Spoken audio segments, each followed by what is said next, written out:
Chapter 1167. A massive amount of holy power swept down from the clouds, or perhaps it was called divine power.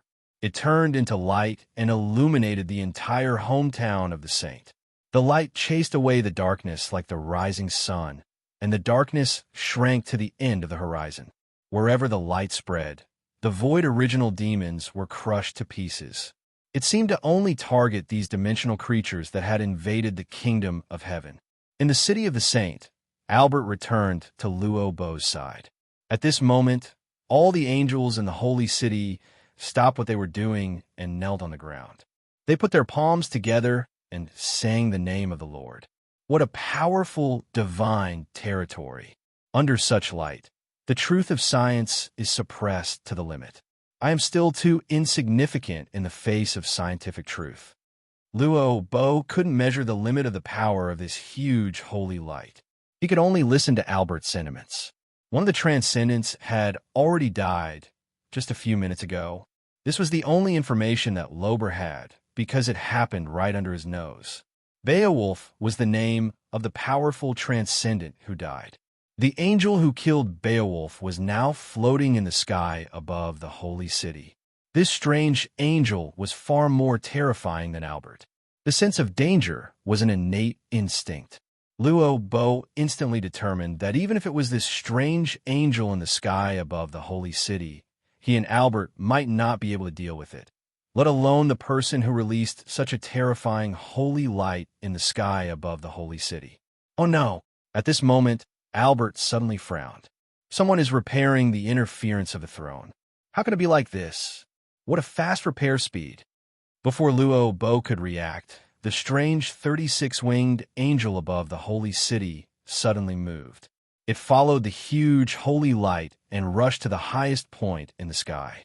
The third day, Eden, under the illumination of the ultimate holy light, the evil god Armin felt as if he was being burned. The evil god, in the form of a huge demon, was now surrounded by a layer of dark light. Anger, hatred, all the evil in the world seemed to be the source of Armin's power. At this moment, the evil god was ferocious and laughed wildly. "Is this all you've got? Is this all you've got? God!" In the blink of an eye, a black light erupted, faintly contending with the enormous holy light. In the holy light, he had a look of pity on his face, but he closed his eyes and sighed. He spread his hands slightly, and his entire body turned into a golden, flowing light at this moment. The light on his body seeped into the holy light, and the situation that had been holding on suddenly changed drastically. The power of the demonic god was once again suppressed to the point where it was almost insignificant. Damn it! So this is the difference between faith. The evil god Armin gritted his sharp teeth.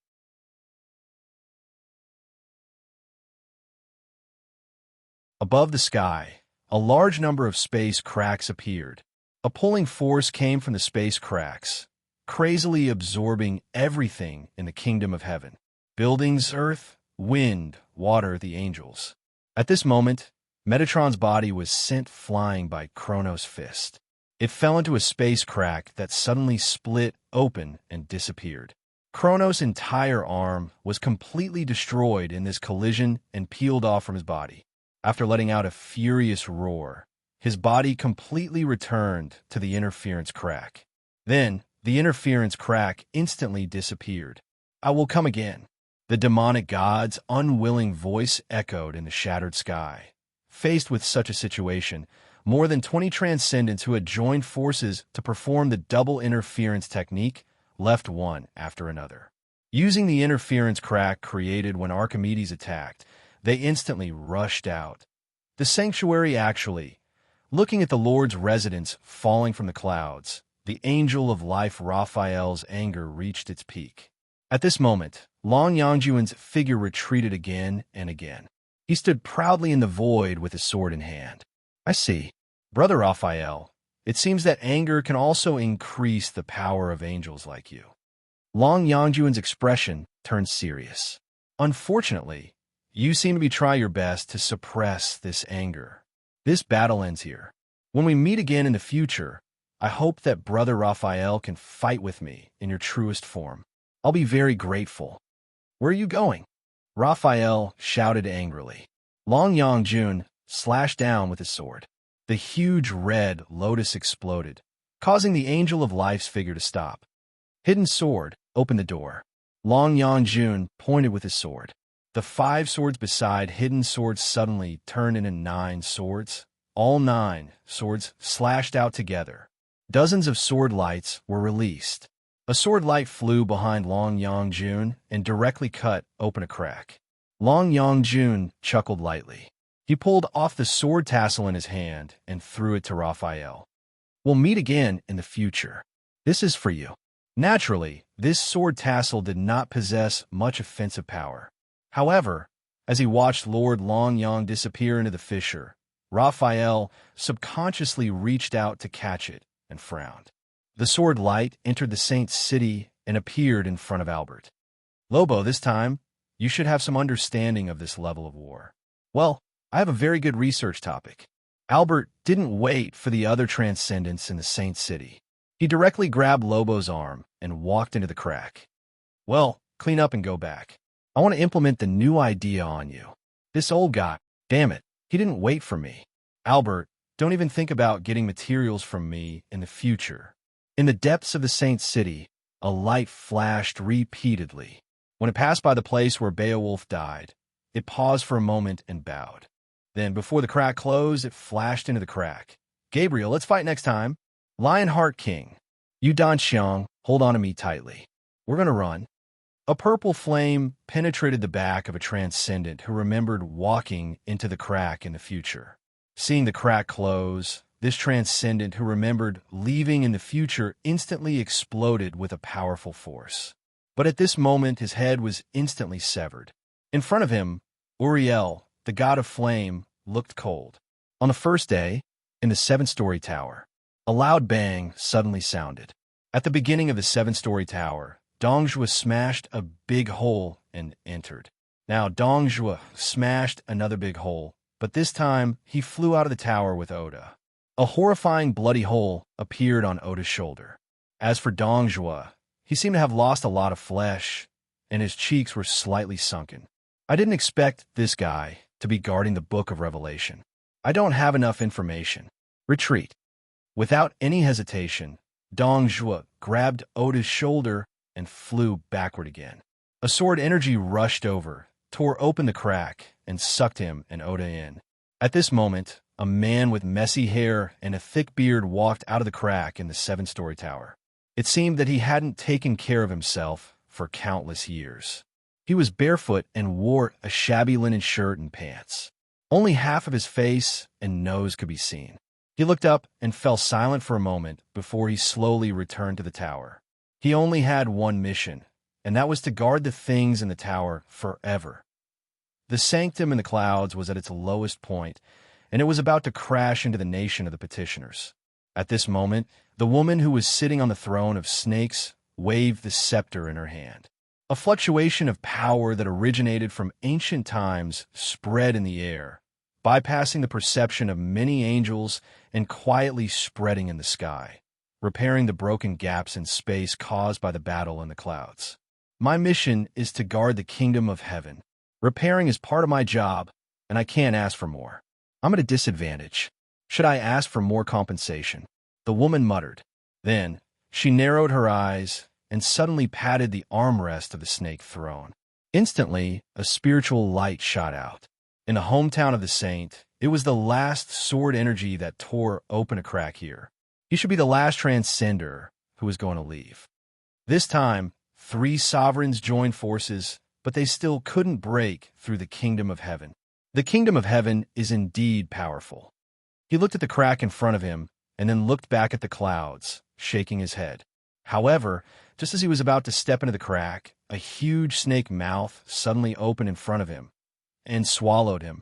The kingdom of heaven, the land bathed in holy light, had the sweetest water and the most beautiful land, but now it was destroyed on a large scale. The fallen holy place high in the clouds made all the angels cry out in grief. We are guilty. Facing the fall of the Lord's holy place, several seraphs lowered their heads and knelt down in grief. The mournful cries of the petitioners rang softly in the kingdom of heaven. Let there be light. The Lord's voice suddenly fell, and the sky of the kingdom of heaven that was filled with darkness regained its radiance. Let there be grass and vegetables that bear seeds on the ground, and trees that bear fruits. The cracks in the ground began to repair, and green grass grew again. The trees also grew new buds, and the mountains and rivers returned to their original appearance bit by bit. Even the fallen holy place seemed to be flowing backward at this moment, slowly reorganizing and returning to its original state. Let there be many living things in the water. Let there be birds flying on the ground and in the sky. In the river, the sound of swimming fish appeared. White pigeons flew out of the forest and into the sky. A rainbow rose from a waterfall in his hometown and turned into a rainbow bridge, connecting to the holy city in the clouds. Praise the Lord! The angels no longer cried out in grief. Regardless of their ranks, they all sang hymns. The miracle instantly washed away the destruction, anger, and all kinds of things that had happened here. On the third day, it returned to its original appearance. In Eden, it was still a clean place. He sat cross-legged on the ground of Eden again. The woman wearing the snake crown was currently hugging a golden snake with both hands. She walked over leisurely, looking extremely flirtatious. The golden snake in the woman's embrace blinded its eyes. Its body was slightly swollen and squirming, as if it was digesting something. "Lady Cleopatra," he said slowly, "thank you for repairing the space of the kingdom of heaven. Who asked me to be unlucky last time and draw the shortest lot?" The woman smiled and suddenly said, "Oh, I'm sorry. My pet will go back later. It won't stay in the Garden of Eden for long. It's okay. I'm not afraid of snakes." He shook his head and asked, "That strange puppet, is it the work of Lady Cleopatra?" The woman shook her head and said, "I don't know the origin of this thing. However, it's possible that this is a backup plan arranged by my master. Of course, I really don't know." "Is that so?" He nodded and moved his mind. Everything in the kingdom of heaven was instantly grasped by his perception. Soon, he found the location of this huge puppet. He saw that this huge machine of unknown origin was currently stopped in a forest under the clouds. There was no movement at all. It was only half kneeling with its head lowered, as if it was waiting for something. A bird landed on its shoulder and lightly pecked its body. "Then, I won't disturb you. I hope that this is the first and last time during my tenure. Of course, this will also be the last time I talk to you, right?" The woman said softly at this time. With a tinkling laughter, she turned into a cloud of black fog and disappeared into the land of Eden with her golden snake. "Father," after that, the son of Saint came to him. He stood up, looked at the son of Saint in front of him, and said softly, "It's been hard on you." "John." "No, it's my honor to protect my father." The son of Saint. John knelt down devoutly at this time. "I'm the disciple of the son of Saint, and also your disciple. Protecting you is the only thing I can do." "Lift up thy head, my child," said his voice softly. John slowly raised his head and saw him waving his hand. In Eden, a stone statue slowly rose from the soil. The stone statue looked like Noah. "Father, this..." He stared at the stone statue for a long time, then sighed and said, "It didn't take Noah away. In the end, I left him behind. This is his punishment. Petrification won't last forever. When he wants to be free, let him be free." "Yes, Father." John nodded. His body gradually emitted a faint light. His voice sounded again. "After Michael returns this time, stop all exploration operations. Also, Metatron has indeed been resurrected. This time, it was lost in the turbulence of time and space. I don't know where it will be. Find it and bring it back. Its resurrection is not complete." At this time, John opened his mouth and looked at his body that was gradually fading. He opened his mouth but did not dare to speak for fear of interrupting his every word. "Those in the tower of the petitioner's kingdom, when that person comes, take them out and hand them over to him. The time is almost up. The kingdom of heaven needs to continue to exist." "Yes." John lowered his head, gritted his teeth, closed his eyes, and made a sorrowful voice. Finally, I will strengthen the protection of the periphery of the kingdom of heaven. After this, they shouldn't come again in a short period of time. As he spoke, his body slowly floated up. The Holy Father, the Holy Spirit, the Son of Saint. The Trinity is exploring the final path and is not here. The power that I left here back then has been exhausted. John, you have a part of the hypostasis that the Son of Saint has raised for you. Now, I will raise your hypostasis by half. Although it is still not enough to reach the level of a true Son of Saint, it is enough to deal with the few sovereigns that have appeared this time. He stretched out his hand and pointed, and the light from his finger fell into John's body. From now on, the kingdom of heaven is in your hands. Don't let anyone know that I am no longer here. His voice also rose slowly. Father. His body turned into light and scattered into the sky. In the crevice of the dimensional void, the billowing aura of evil spread wildly. That was the roar of the demonic god. The anger of the sovereigns and the enormous power that was released made it impossible for the weaker transcendents to get close. Between the sovereigns, the three sovereigns for this operation had gathered. The anger of the demonic god had not subsided. As for Cronus, his body was constantly inhaling and exhaling lava. His broken arm was now growing bit by bit, but it was extremely slow. It might take a long time or something else to repair it. This operation has failed. Not only that, we have also lost many transcendents. The silent Cronus stroked his broken arm at this time. There was no anger in his voice. We have still underestimated the combat power of the kingdom of heaven. The number of transcendents we are anxious about is limited. That was Archimedes' voice. This is not all we have. But what? The demonic god asked directly. Archimedes said, this time, a strange giant machine appeared in the kingdom of heaven. It seems to have the ability to restrain the void original demon. At least from the energy of its attack, that is the case. In the end, it was this machine that made a move and ended my interference prematurely. This is something I did not expect. Otherwise, I would not have acted so hastily. A machine has the ability to end your interference? Cronus seemed to be in disbelief and was shocked. Does this mean that the power of this machine can reach our level? Archimedes shook his head and said, it should not be. This is a technology that I am completely unfamiliar with. The three sovereigns fell silent at the same time. The result of this battle with the kingdom of heaven was obviously not ideal, and it seemed that something terrible had happened. After a while, we did not manage to save Noah in the end, the demonic god said angrily. Without Noah, the ark cannot sail. In fact, this time, we did gain something.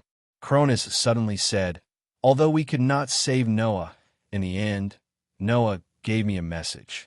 What kind of message? Archimedes' voice sounded. Cronus said slowly. He asked us to look for Wolfgang. He said that Wolfgang knows where the person who replaced him is. He asked us to bestow the gem sword. Archimedes was silent for a moment. A new dimension observer. There was not only one place between the sovereigns. It was just the area where all the sovereigns were. Like the many transcendents, each of them had their own paradise. Between the sovereigns, there were also courtyards for the sovereigns. My lord, in the courtyard of the sovereigns, a huge mountain of flesh welcomed them. Dong Zhua. He walked forward quickly and looked at the depths of the courtyard, at the figure sitting on the ancient lotus platform. He lowered his head and said, we did not manage to get the book of Revelation. Our information was wrong. The book of Revelation has a very strong guardian. The figure on the lotus platform did not open his eyes. He only said calmly, I understand. Dong Zhua, I have something else that I need you to do. My lord, please tell me. The figure on the lotus platform slowly opened his eyes. I have a sudden inspiration. In the next space-time, there seems to be a fated person for me. Go and welcome him. A fated person for you. Dong Zhua was slightly stunned. He raised his head and looked at the lotus platform high above. At this moment, there was another figure sitting cross-legged below the lotus platform. It was the newcomer that Dong Zhua had personally received. He was also the fated person for the Lord on the lotus platform, Erex. Go. The figure on the lotus platform waved his hand. Yes, Dongjua nodded. He did not ask any more questions and left the courtyard of the sovereigns. Finally, Erex, who was sitting cross-legged under the lotus platform, opened his eyes. His eyes were a little special, hazy and unreal, but they gradually became real. Fate is really a wonderful thing. The figure on the lotus platform said softly, I thought you would be the most suitable successor for me. But now, fate suddenly changed. It seems that there is one more suitable person. He seems to come with great merits and great ambitions. Erex looked at the lotus platform, thinking silently. After a while, he said slowly, I will win. The club quietly returned to its first address after the new boss. It was the city where Luocio grew up and had been living. This was the second day after they returned, which was also the second day after the national news about the Mount Tai incident was released. In the study room, Cleopatra, hearing the name mentioned by Miss Maid, Boss Luo thought for a moment. Miss Maid said softly, It's the content of the account book. It seems to be something that happened when you were in the Penglai treasure house in Mount Tai. Show it to me. Luocio nodded and immediately said, No, you should read it to me. Okay. Chapter 1168. At the same time, at least during the period when Boss Luo was active in Mount Tai, the things that happened in another time and space slowly unfolded through Miss Maid's oral narration. After a while, Yi closed the account book in her hand. Master, this is the whole story. After closing the account book, Miss Maid changed the cold tea. The so-called huge machine doll that appeared in the Kingdom of Heaven should be the combat weapon that disappeared from the Penglai treasure house. Luocio suddenly said. Miss Maid nodded. It should be. At that time, Tianzi accidentally touched some of its functions, so it was transmitted away. But Tianzi didn't mention this matter. Maybe he thought Master didn't know. Luocio smiled. This weapon has the ability to transfer. I originally planned to see where it would transfer to and whether it would bring me something, but it actually went to the Kingdom of Heaven, which is a bit surprising. It may be a random transfer. Miss Maid pondered, or it may have been interfered with during the process of transfer. The behavior of the detached person interfering with the Kingdom of Heaven is originally an abnormal means of space interference. If it happened at the same time, it may not be impossible. But to confirm whether it is correct, I'm afraid I need to go to the Kingdom of Heaven to check it in person. Of course, it was more direct to buy information from the altar. In short, as long as you buy, basically there was nothing you couldn't do. No need. Luocio shook his head. No matter what the reason is, we just need to know the result this time. The Kingdom of Heaven wasn't really destroyed, and the content of the contract was not touched. As for what the detached person wants to do with the Kingdom of Heaven, I'm not interested for the time being. I'm not tired of staying here. But Luocio suddenly looked up at Miss Maid in front of him. Looking at her dark blue eyes, he whispered, If you want to go, you can go and have a look. Miss Maid said softly, I just want to stay with my master. I won't go anywhere. Luocio smiled. It won't be long before school starts. I'm not familiar with that area. See if you can find a good place to move the shop. Yi has already searched several places. Does Master want to take a look now? I'll leave it to you. Luocio stood up. Pack up the things here. I'll go check on Luoya. Luoya woke up on the same day after her return. After waking up, Luoya was no different from before she fainted. She was still very afraid of strangers, but she listened to Luocio very much. When Luoya was in a coma, Yi had done a detailed examination of Luoya's body with Luocio's permission. The conclusion was that Luoya was not completely composed of 10,000 elements. Luoya's body was special. Part of her body was composed of 10,000 elements, but there was also a part of ordinary biological tissue. At the same time, there was also a part of foreign origin. In addition, there was less than 1% of the composition that Yi could not distinguish. But no matter how special Luoya's body structure was, one thing was certain. Luoya was manufactured. When he pushed open the door, the slender girl was sitting in front of the dressing table. Her expression was empty as she looked into the mirror. She didn't move at all. In fact, when she didn't even blink, she looked like an exquisite doll. Yi was also a puppet, an alchemy puppet. It was just that there was a layer of superb illusion on the surface of her body, so it could not be seen. Luoya had many parts and also human parts, but she looked more like a real puppet. Don't you like this room? As long as she saw Luochio, her empty eyes would recover a trace of a young girl's aura. Luoya slowly shook her head. Luochio walked behind Luoya, pressed his hands gently on the girl's shoulders, and looked at himself and Luoya in the mirror. Everything in the mirror was like a painting that had appeared in the Penglai treasure vault for many years. Luochio took out a comb from the box on the dressing table, lifted Luoya's hair, and gently combed it. The girl seemed to like this intimate behavior and closed her eyes in enjoyment. Luoya's mind was basically blank now. Luochio could not obtain more information from talking to her. This was probably a disguised punishment after he forced the altar to retreat. In other words, not only had she lost her power, but she had also lost all her memories. Only then could the altar confirm that she was in a safe state and allow her to stay. The purple hair became smoother and smoother in the gap of the comb, giving a feeling of reluctance to let go. Luochio found that combing this purple hair was actually a kind of enjoyment. Time slowed down a little. After a while, Luochio stopped. If you want, you could try to walk out of this room. Apart from the 3 floors below, you can move around in other places. You can't go out for the time being, but after some time, I will try to take you out. The girl just nodded.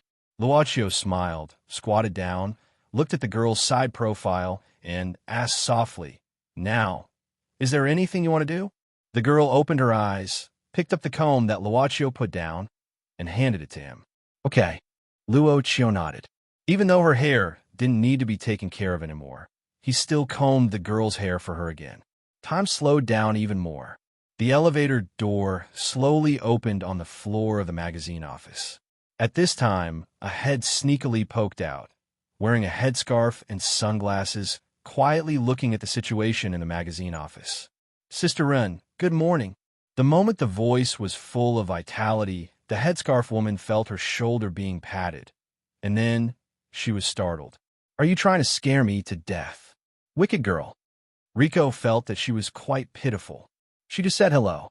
However, it seemed to be a good enjoyment to see Ren Xilin's nervous face every day. Yukiko also came with her. Since she came back, she naturally had to face the things that people in society had to face, go to work. It was impossible to go to work, and it would never be possible for her to go to work. For sub-editor Run, who had a mortgage and car loan and would officially enter the age of 30 after the new year, it was tantamount to a lunatic's talk. "What are you doing here stealthily?" Rico asked curiously. Yukiko also looked at her curiously. Ren Xiling bowed, holding her handbag, and rushed directly to her office without saying anything. But the moment the loser queen of the office successfully broke into the door of the magazine office, she was caught red-handed. Ren Xiling. Sub-editor Ren's body gradually stiffened at this time. At this time, she made a gulping sound, stiffly turned around, and said with a laugh, "Ah, good morning to you too, chief editor. Ah, today's weather is good. I suddenly remembered that I have an interview to do. I'll go out first. Damn it, come back. Come to my room and explain to me." The chief editor snorted, walking back to her office with her hands behind her back. So the loser queen of the office could only sigh, taking off her headscarf and sunglasses. She pouted and lowered her head dejectedly, following her boss into the office. Before entering the door, Her Majesty suddenly thought of a good way to get away. So she quietly said to the assistant sitting outside the chief editor's office, "Go, call the chief editor's wife. Tell her that the chief editor wants to sleep with you and force you to lie on the desk after work." Huh? The assistant blinked, although she understood the intention of the loser queen, but she couldn't tell the wife that her husband slept with her. Besides, why did she even think about the position? Seeing the assistant's embarrassed look, sub-editor Rin fiercely made a pinching gesture. After this, the loser queen might get a new nickname, such as Nanny Run. I'm going to print the information. So many. She hurriedly left. Rin Xiling opened her eyes wide and glanced at everyone in the office. She saw that everyone seemed to have entered quickly and suddenly disappeared. So, Nanny Run could only sigh that people's hearts were not what they used to be and walked in as if she had accepted her fate. Rin Xiling, explain to me what you've been doing for the past 10 days. And what's with this expense report? Why don't you sleep with me? Go away. I love my wife very much. After lamenting that people's hearts were not what they used to be, Nanny Rin couldn't help but sigh that her youth was gone. Rico, don't we need to help Sister Rin? Outside the chief editor's office, Rico was looking at the gap between the curtains, eating snacks, and smiling. She fanned her hands when she heard Rico's words. Rico shook her head and returned to her seat. As an intern, in fact, she didn't really have anything worth doing. She just had to do various chores in the office. At this time, the phone on her seat suddenly rang. It was a call from the lobby. My classmate. Rico suddenly frowned. Where did her classmate come from? But to Rico's surprise, the person who claimed to be her classmate turned out to be Miss Ing, the person who sent her from South America. Ing, Miss Song, why are you here? The chief editor's wife naturally didn't bring her sisters to the magazine. Even no one pushed the door open and said that they had made coffee. When it was almost lunchtime, Nanny Ren was finally freed from the hell of being reprimanded by her superior. She dragged her body back to her office and slacked until it was time to get off work. Sister Run, it's time to get off work. Why don't you go back? Rico came over and greeted her. I also want to. I have to hand in at least a headline tomorrow, but I can't write a word now. Rico, why don't you? I'll go first. I suddenly remembered that I haven't washed yesterday's clothes. Rico instantly closed the door of the office. Damn, I haven't told you. Who taught this girl? So witty? Rin Xiling blinked and continued to lie on the table like a dead fish. After a while, there was a knock on the door. The person who pushed the door open was Rico. Why aren't you leaving? Sister Run, is there anything I can help you with? Rico asked with a smile. Rin Xiling shook her head. If you're not in a hurry to leave, chat with me. We haven't spoken much today. Rico said, then, why don't we go for a drink? I know of a new Japanese restaurant. It's pretty good. Chingjio. Rin Xiling, who was holding a pencil with her lips, rolled her eyes. It sounds pretty good. Is it expensive? I'll treat you, Sister Rin. Rico hurriedly said, I receive my salary. After coming here, Sister Rin, you've taken care of me too much. Let me treat you, okay? But do you still have work to do? I'll stand you up. Rin Xiling pressed her hands on the table and stood up. It's impossible for me to work overtime. I'll never work overtime. Damn, it feels so good. Annie Run, whose face was rosy, walked out of the Japanese restaurant in high spirits. Beside her was Rico, whose face was also dyed red due to the effects of alcohol. Okay, I'm full. Rin Xiling burped. I'll send you back. I won't drive after drinking. Let's call for an online taxi. Okay, why don't we walk a few steps to help with digestion? Rico suggested. Let's blow away the smell of alcohol. Sister Rin, didn't you say that your son is back? Rin Xiling slapped her forehead. You reminded me. Right, if I go back like this, I'll definitely be scolded by that damn brat. It seems pretty lively over there. Let's go over and take a look. On the street, many pedestrians were gathered together. They seemed to be watching something. Rin Xiling was someone who liked crowds. Without thinking, she walked over. Before he entered, he heard the sound of music coming from the crowd. Abracadabra. At this time, in the crowd, a girl with a very good figure was twisting her body to the music of the mobile phone on the ground. Women seemed to have a natural attraction that attracted people's eyes. People would not resist beautiful things. Her long black hair fluttered in the rhythm. Her soft body swayed, and the exotic dance gave people a different feeling of impact. Oh, this kind of woman is rare. Annie Rin nodded at this time. There were not many girls with this kind of condition in society. With her sharp eyes, she could even see that the girl who was dancing had not undergone plastic surgery, which was even rarer. What made Rin Xiling feel the most was that the girl was earning money in this way. On the ground, next to the mobile phone, there was a small box with a lot of tips on it. Unknowingly, the music stopped, and there was enthusiastic applause. Some people began to put the tips in the box. Rin Xiling couldn't help but take out her wallet at this time. But at this time, a man suddenly rushed out of the crowd, picked up the box and the mobile phone on the ground in a flash, and then rushed into the crowd. "My mobile phone!" The dancing girl screamed at this time. "Robbery! Yukiko, call the police!" Sub-editor Run, who had always had a strong sense of justice, took off her shoes without thinking and chased after him. The robber was now trying his best to hide in the complicated city. However, he seemed not to be familiar with the terrain here, or maybe sub-editor Rin was too familiar with this city. The man was gradually caught up. "Auntie, get out of my way. F***CKU Auntie." In the alley, Rin Xiling suddenly jumped up and stepped on the wall. She kicked out her leg and directly kicked at the man. The man looked back and saw Rin Xiling's flying kick. He was suddenly shocked, and then his head was swept fiercely. He suddenly lost his direction and fell to the ground.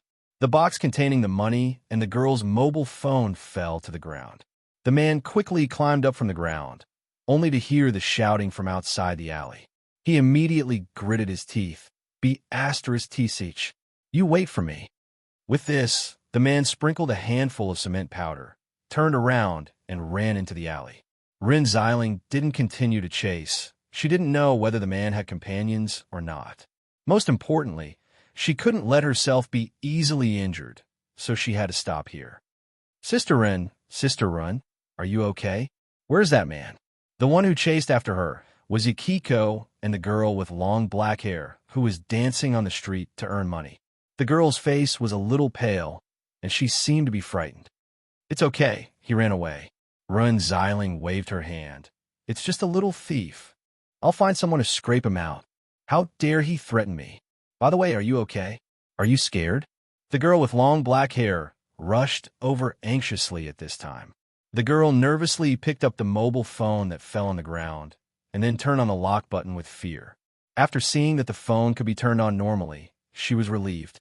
Then she said to Rin Xiling and Yukiko gratefully, "Thank you, thank you, thank you." Looking at the girl who was about to cry and looked pitiful, Rin Xiling waved her hand and asked curiously, "Is your mobile phone very important? When you were robbed just now, the first thing you shouted was your mobile phone." The girl nodded at this time, looking a little haggard and sad, and her voice was soft and weak. "There are many memories of me and my boyfriend in it." "Oh." Rin Xiling nodded. She roughly understood what was going on. "You should be fine now, right? But it's so late.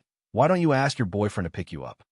At this time, the girl opened her mouth, wanting to say something, but finally shook her head gently. "Why? Your boyfriend is not here." The girl sighed. "Actually, I'm looking for him too. I just know that he should be in this city, but I've been here for a long time, but I haven't found him." Suddenly, one day, he disappeared without a trace. Rin Xiling was used to seeing the world, so it was easy for her to understand something from the girl's words. Chapter 1169. Rin Xiling took the lead and found a place to drink milk tea. At home, she basically didn't eat any junk food. Sweet and hot food basically didn't exist in any place in the house where she could hide things. After 30, Nanny Run, who had completely let go of herself, didn't care much about her figure.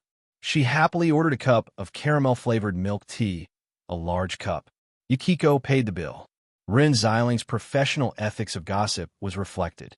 She didn't sympathize with the dancing girl, but was angry at her. "What? You two fell in love with each other after knowing each other for a few days? My God, you believe in love at first sight in a foreign country? Girl, you are too young. Haven't you thought that he was just playing around? He is not that kind of person." Rin Xiling shook her head. From a woman's point of view, she felt that she needed to remind this child. However, this child was really infatuated. In order to find a scumbag, she came to this place from thousands of miles away. She had no relatives and used up all her money. Not only did she not find the scumbag, but she could only sleep on the street and earn some living on the street with her little talent. Even so, she didn't want to leave. Looking at the girl's worried and sorrowful appearance, Rin Xiling couldn't help but sigh secretly. At this moment, Yukiko quietly waved her hand and asked Rin Xiling to come over. Rin Xiling frowned and said something to the girl before walking to Yukiko. Sister Ren, what are you going to do with this person? I'm still thinking. Ren Xiling pondered. How about we help her? Yukiko said, how can we help? This kind of thing is actually very normal, right? When she sees the reality, she will naturally go back.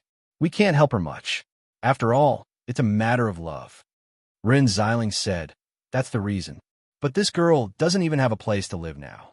Can you bear to see her like this? Yukiko hesitated. But what if this is a new type of scam? I heard that scams nowadays are very sophisticated. Ren Xiling smiled. It's good that you're careful. But that depends on the person. Look at this woman. No matter where she goes, I dare to guarantee that there will be a man with a brain filled with lust who will pay the bill.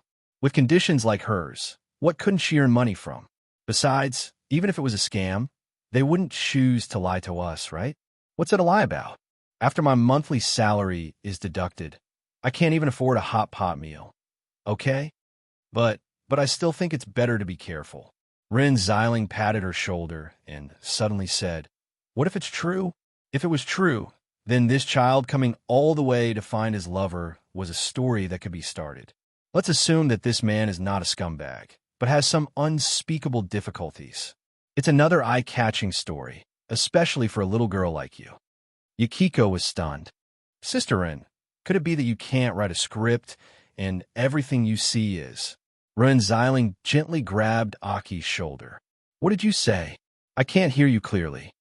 Feeling the grip on her shoulder gradually tighten, Yukiko hurriedly shut her mouth. Ren Xiling changed from grabbing to patting. Then it's decided. Why don't I leave?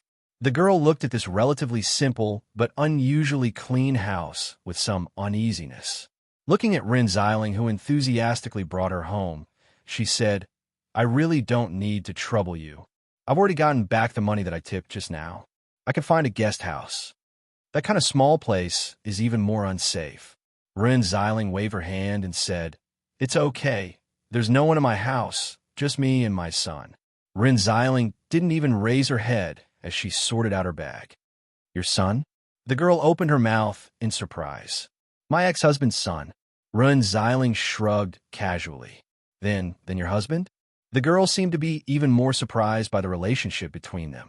Ren Xiling said indifferently, a few years ago, he died in an accident. I'm sorry. The girl whispered. Ren Xiling shrugged and said, Child, if you want to live with me, even if it's only temporarily, there are rules. My family's rule is don't talk about unhappy things. Then where's your son? The girl looked at the time. It was almost 10 p.m. He's probably coming back soon. Ren Xiling said casually, my son's personality is a bit strange, doesn't like to talk much, but recently he got a girlfriend. Oh, speaking of which, this brat hasn't brought his girlfriend back for a long time. I don't know if their relationship is good. Ahaha. Sorry, let's not talk about this. Why don't we talk about your situation instead? I don't know much about other things, but I know how to find people. Let's talk about your boyfriend. The girl nodded and began to fall silent, as if she was recalling something. His name is John. At this time, she looked at the mobile phone that was not turned on, her fingers gently stroking the screen of the mobile phone, and whispered, he is very gentle. Although he doesn't talk much, as long as he speaks, he always attracts people's attention unconsciously. Well, he is usually very quiet, as if he won't be angry about anything, and as if he can understand everything. We got to know each other in an accident. At that time, we both fell into a very cold place. A very cold place? Accident? Ren Xiling curiously asked, is it skiing? It's a cold storage. The girl smiled slightly and said, although it sounds a bit incredible, there are some more complicated reasons in it. Well, it's not very strange. Ren Xiling shrugged and said, there are so many strange things these days. Let's not talk about you. I was still there a few days ago. Nothing, you can continue. The girl nodded. Before that, I didn't even really know him, and I always felt a little resistant to him. However, when in the cold storage, it was very reassuring. I felt that as long as he was around, it was easy to have an accident. Ren Xiling said, when people are in danger, it's easy to have feelings of dependence. When men and women encounter things of life and death together, it's easy to burst out feelings. Maybe it's not true love. Maybe. The girl sighed. In fact, I'm not very clear. Maybe you're right. Then what happened? Ren Xiling asked. You two got together. The girl gently raised her head, sometimes smiling, sometimes bitterly. We spent a very good time together. I thought that this kind of day would last forever. But I didn't expect that one day, John suddenly disappeared. No matter how I looked for him, I couldn't find him. I almost exhausted all the methods, and finally found out that he came from this city. You never thought that this guy, this John, is just playing around? Ren Xiling finally couldn't help frowning. The girl lowered her head, but quietly stroked her abdomen, whispering, Anyway, I want him to know something. At least, I need an answer. Looking at the girl's action, Ren Xiling shouted in her heart. How could Nanny Run, who had seen too much, not know what this girl's action meant? How many months has it been? More than 2 months? Don't worry. Ren Xiling suddenly grabbed the girl's hand. As long as this person is still in this city, I'll definitely find a way to find him for you. Thank you, Miss Ren. The girl gratefully said. I really don't know how to thank you. It's really great to meet you. Don't call me Miss Ren, call me by my name. Or you can call me sister. Anyway, I'm a few years older than you. Ren Xiling smiled. Song Ying, right? Then I'll call you Xiao Ying directly. Okay, the girl. Xiao Ying nodded. The sound of the door opening. Oh, it should be my son who came back. Ren Xiling stood up at this time and suddenly thought of something. So she said, Don't be too strange later. My son is a bit old. Xiao Ying nodded. Ren Xiling walked to the door in slippers. Boy, you were willing to come back? Where did you go to fool around? And when will you bring my future daughter-in-law here? I haven't seen her for a long time. You are worrying me to death. Luochio frowned, not because of Ren Xiling's words, but because he saw the girl behind Ren Xiling. Oh, let me introduce her to you. Ren Xiling turned around and said, This girl is called Song Ying. She encountered something bad, so I plan to let her stay here for a few days. Is that okay with you? After seeing Luochio, Xiao Ying's expression changed slightly. Then she covered her mouth with her small hand, and tears began to flow down. She said in a hoarse voice, John, is it really you? Am I really not dreaming? Let's review the scene. Ren Xiling's mouth was slightly open at this moment. This kind of mouth was not fixed, but continuous. It felt like it was about to fall down.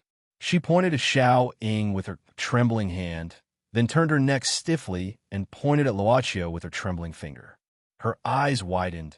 He is very gentle, doesn't like to talk, very, very, very quiet. Oh my God, you're that scumbag, and you use a fake name? Luochio, ? At this time, Xiao Ying rushed over and threw herself at Luochio. It seemed that she used too much strength and carried him out of the door. Song Ying said in a low voice, Cooperate with me. It's about your father. Luochio frowned slightly. Ren Xiling anxiously paced back and forth in the living room, glancing at the balcony from time to time, but the sliding door of the balcony was locked, so she could not hear the conversation between Luochio and Song Ying. She could only see their movements. At this time, Luochio completely blocked Song Ying's view, but she could see that Song Ying was covering her mouth and her body was trembling slightly. She should be quite excited. John, Luochio, John, my son, scumbag? Ren Xiling was burning with anxiety. Oh my God, has this boy been smoking, drinking, and tattooing all these years behind my back, so he has learned bad things? It won't happen, don't scare yourself. It won't happen. What should I do? The child in my belly? What should I do? What? Am I really going to be a grandmother? A grandmother? Well, glancing at Ren Xiling in the living room, Luochio looked at Song Ying expressionlessly. Song Ying covered her mouth, but she was not crying. She was trying very hard to hold back her laughter. I'm sorry, I really can't help it. Song Ying giggled. It's really not easy for you to show such a dumbfounded look. This is something that even Song Howren can't do. Ha ha. Luochio looked at Song Ying and said nothing. Strictly speaking, he was too careless. Luocio would not activate his ability as a boss when he returned home. As long as he returned to this home, he would completely treat himself as an ordinary person. Taking back his perception, taking back all his abilities, he simply pushed open the door of this house that still had alone for more than 20 years in his human form. Song Ying gradually stopped laughing and put down her hands. Looking at Luocio's expressionless face, she suddenly felt uncertain. A strong uneasiness made her stutter, and then her heart was in a mess. I didn't do it on purpose. I just wanted to make a joke. Who asked you to be so calm all the time? I just wanted to see your shocked look. I'm sorry. I'll explain it clearly later. Don't worry. Song Ying gradually couldn't raise her head. Her fingers subconsciously grasped the corner of her clothes, as if she was really crying. She spoke incoherently. I don't know. Don't be angry, okay? It was too scary. She never knew that this man, who was like a spring breeze in front of her grandfather, all the Song family members, and even herself, would have such a face. She didn't even know that when she was afraid, she would be so weak, so submissive. After a long time, Luocio slowly opened his mouth and said, "As long as you don't have any bad intentions." When Song Ying raised her head to look at Luocio again, it seemed that the terrifying him was just an illusion. Once again, he was like a spring breeze in the field, so gentle that people couldn't help but feel comfortable. The feeling that made her feel as humble as a speck of dust also disappeared. But her heartbeat didn't calm down. Clean up your appearance first. At least make yourself look more relaxed, Luocio said indifferently. The woman in the living room is easy to imagine things. You're not angry? Even though that feeling disappeared, Song Ying still felt that she was inexplicably weak. This was not like her usual strong style. Even she herself didn't understand. I said, as long as you don't have any bad intentions, it's fine. At this time, Luocio looked at Song Ying and asked coldly, "Let's not talk about this first. What did you say just now? My father?" Song Ying seemed to have found a good opportunity to ease this atmosphere, so she quickly nodded. "Actually, this time I came here because my grandfather asked me to. We found that your father's death back then didn't seem to be an accident. It might have been caused by someone." Suddenly, the entire city was completely dark. The electricity in the city seemed to have been completely cut off at this moment. It wasn't just this city. If one looked at the satellite image, they would find that a large area of the country, outside of the country, and even in this hemisphere, had completely fallen into darkness in an instant. Or it was shrouded in darkness. Chapter 1170. In an underground casino in the Kanto region of Japan, Suzuki, who was holding a metal baseball bat, was now sitting on the back of a big man. "You should have returned the money earlier. Why didn't you ask me to do it? Be Astor Star, I'm going to kill you." Yes. I'm sorry, brother. I promise I won't be late in the future. I promise. Get out." Natsuya Suzuki stood up and knocked the men several times with the metal baseball bat. The men immediately ran out of the room in fear. After that, Natsuya Suzuki put down the baseball bat and sat on the office desk, looking at a 10-year-old child sitting quietly in the room. "Kid, did you see clearly? If you meet someone who doesn't pay back the debt, you must beat them to death. If you beat them up and make them scared, they will be willing to pay back the money obediently. It's not that these people don't have the money to pay back, they just don't want to." "What?" the child asked curiously. "They could do whatever they want when they eat it, but when they want to spit it out, they don't want to. What else can they do?" "One word, greed." Natsuya Suzuki picked his ear. "You've been following me to collect debts for almost 2 months. Next time, you come and I'll watch. If you can't get the money back, I won't give you food. Do you hear me?" "Oh." Looking at the naughty child, Natsuya Suzuki didn't know if he understood. Natsuya Suzuki rubbed his eyebrows. But at this time, the room suddenly darkened, as if there was a power outage. Natsuya Suzuki wasn't afraid of the sudden darkness, including the child sitting in the corner, because the child had been told not to open his eyes casually, but didn't mean he couldn't see food. The child had a vision similar to night vision goggles, even if his eyes were closed. At this time, for some reason, Suzuki Shea raised her head as if to look at the sky, but this was underground. His face was filled with horror, and his eyes were wide open. Then he hugged his head tightly with both hands and slowly knelt down on the ground with a pained expression on his face until the short moment of power outage passed and the room was bright again. The child subconsciously walked to Natsuya Suzuki's side and reached out to touch his shoulder. She found that his shoulder was still trembling slightly. At this moment, Natsuya Suzuki suddenly swatted away. "Don't touch me." It seemed that he was still afraid of something. Thailand, Chao Phraya, Pathum Thani province. It was like an answer to the 80s and 90s of the last century. Low buildings, dirty and crowded city streets. In an ordinary hotel in the town, a black man was doing the extremely difficult Russian style of prostrating. Looking at his sweaty state, he had probably been doing it for a while. The black man, a boss, was from South Africa. He had participated in 17 small-scale wars and was skilled in using all kinds of explosive tools.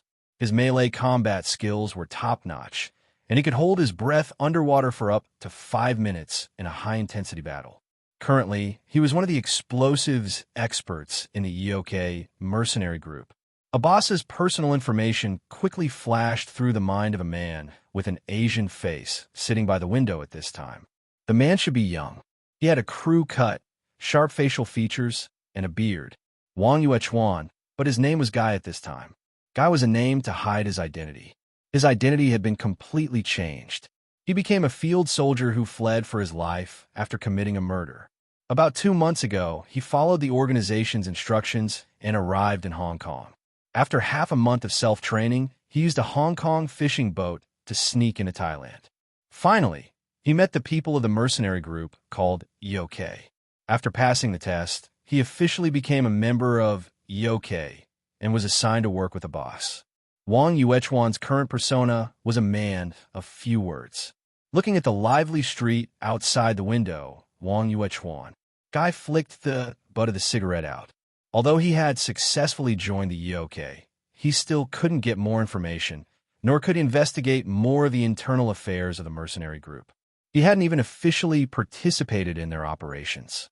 Although he had officially joined, it was likely that he would need to go through several missions before he could truly become a member. Being an undercover was a very long job, and it was also a job that would become more and more dangerous as time passed. In the EOK mercenary group, every mercenary had extremely strong individual combat ability. Otherwise, it would be impossible to enter the top ranks of international mercenary groups with only 99 members. Among this group of people, Guy thought that he could only be ranked in the top 60 of this group of thugs by relying on his own combat ability. But if he used the ability learned from the Book of the Dead, it was naturally a different story. But that was an ability that couldn't be easily used in front of others. However, his low-level qualities were enough for him to be recognized. There was no need to show more. Moreover, he couldn't show any anxious emotions because he was a man of few words. Phew. The black man, a boss, had finished his training. At this time, he got up and became more energetic. "I'm hungry. Go eat something, yellow monkey." A boss liked to call Orientals yellow monkeys. In addition to Guy, there were a few yellow people in the EOK group from different countries in Southeast Asia. But in a boss's mouth, they were all yellow monkeys. Of course, this wasn't a provocation.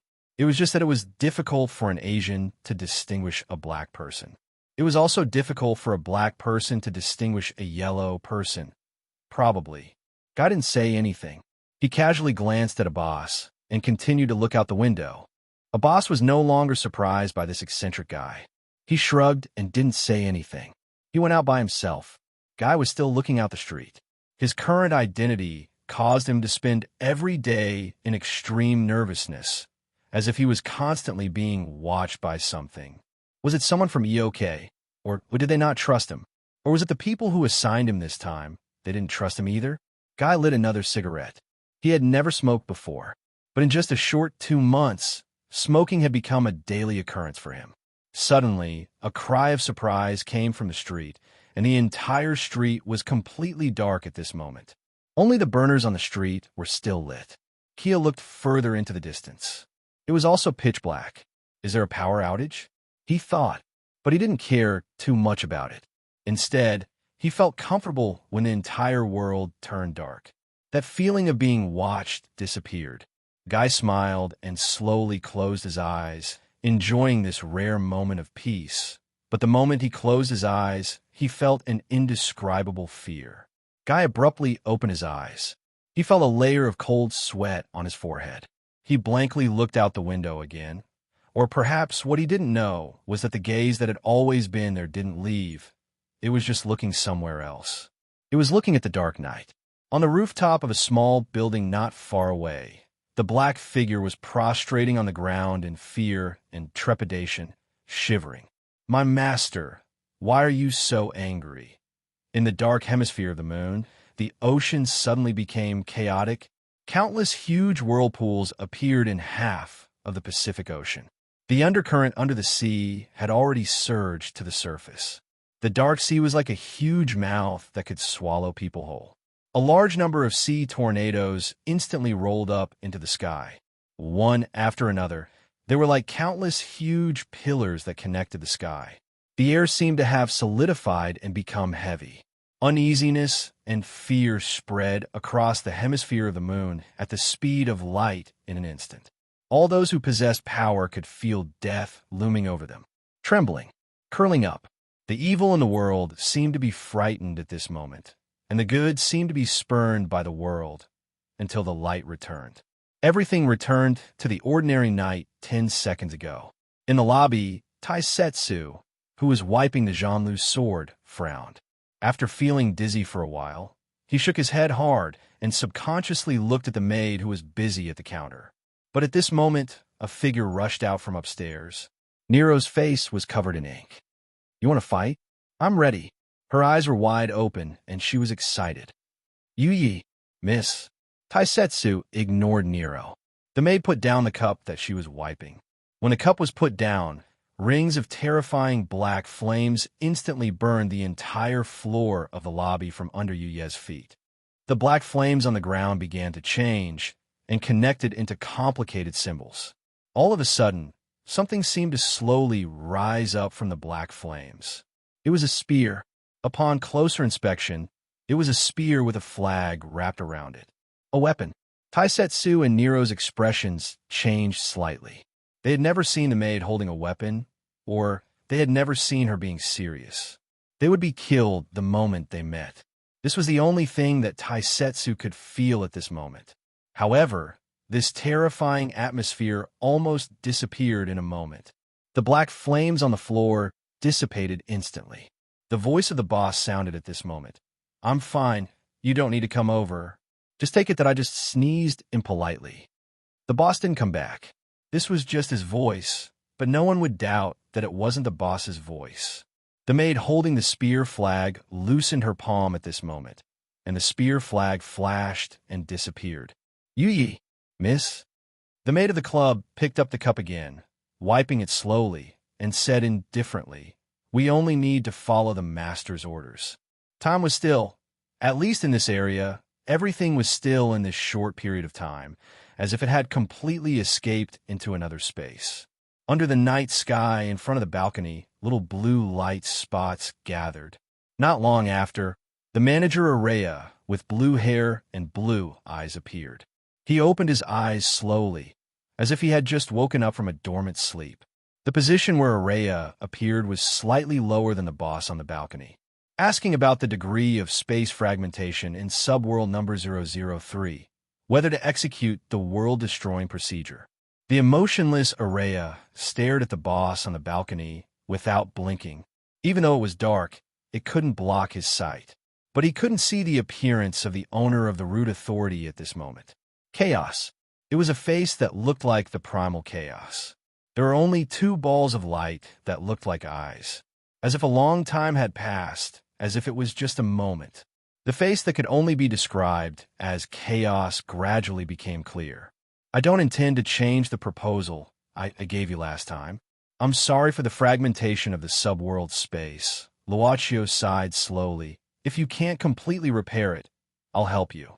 The maximum allowable fragmentation range is to ensure perfect repair."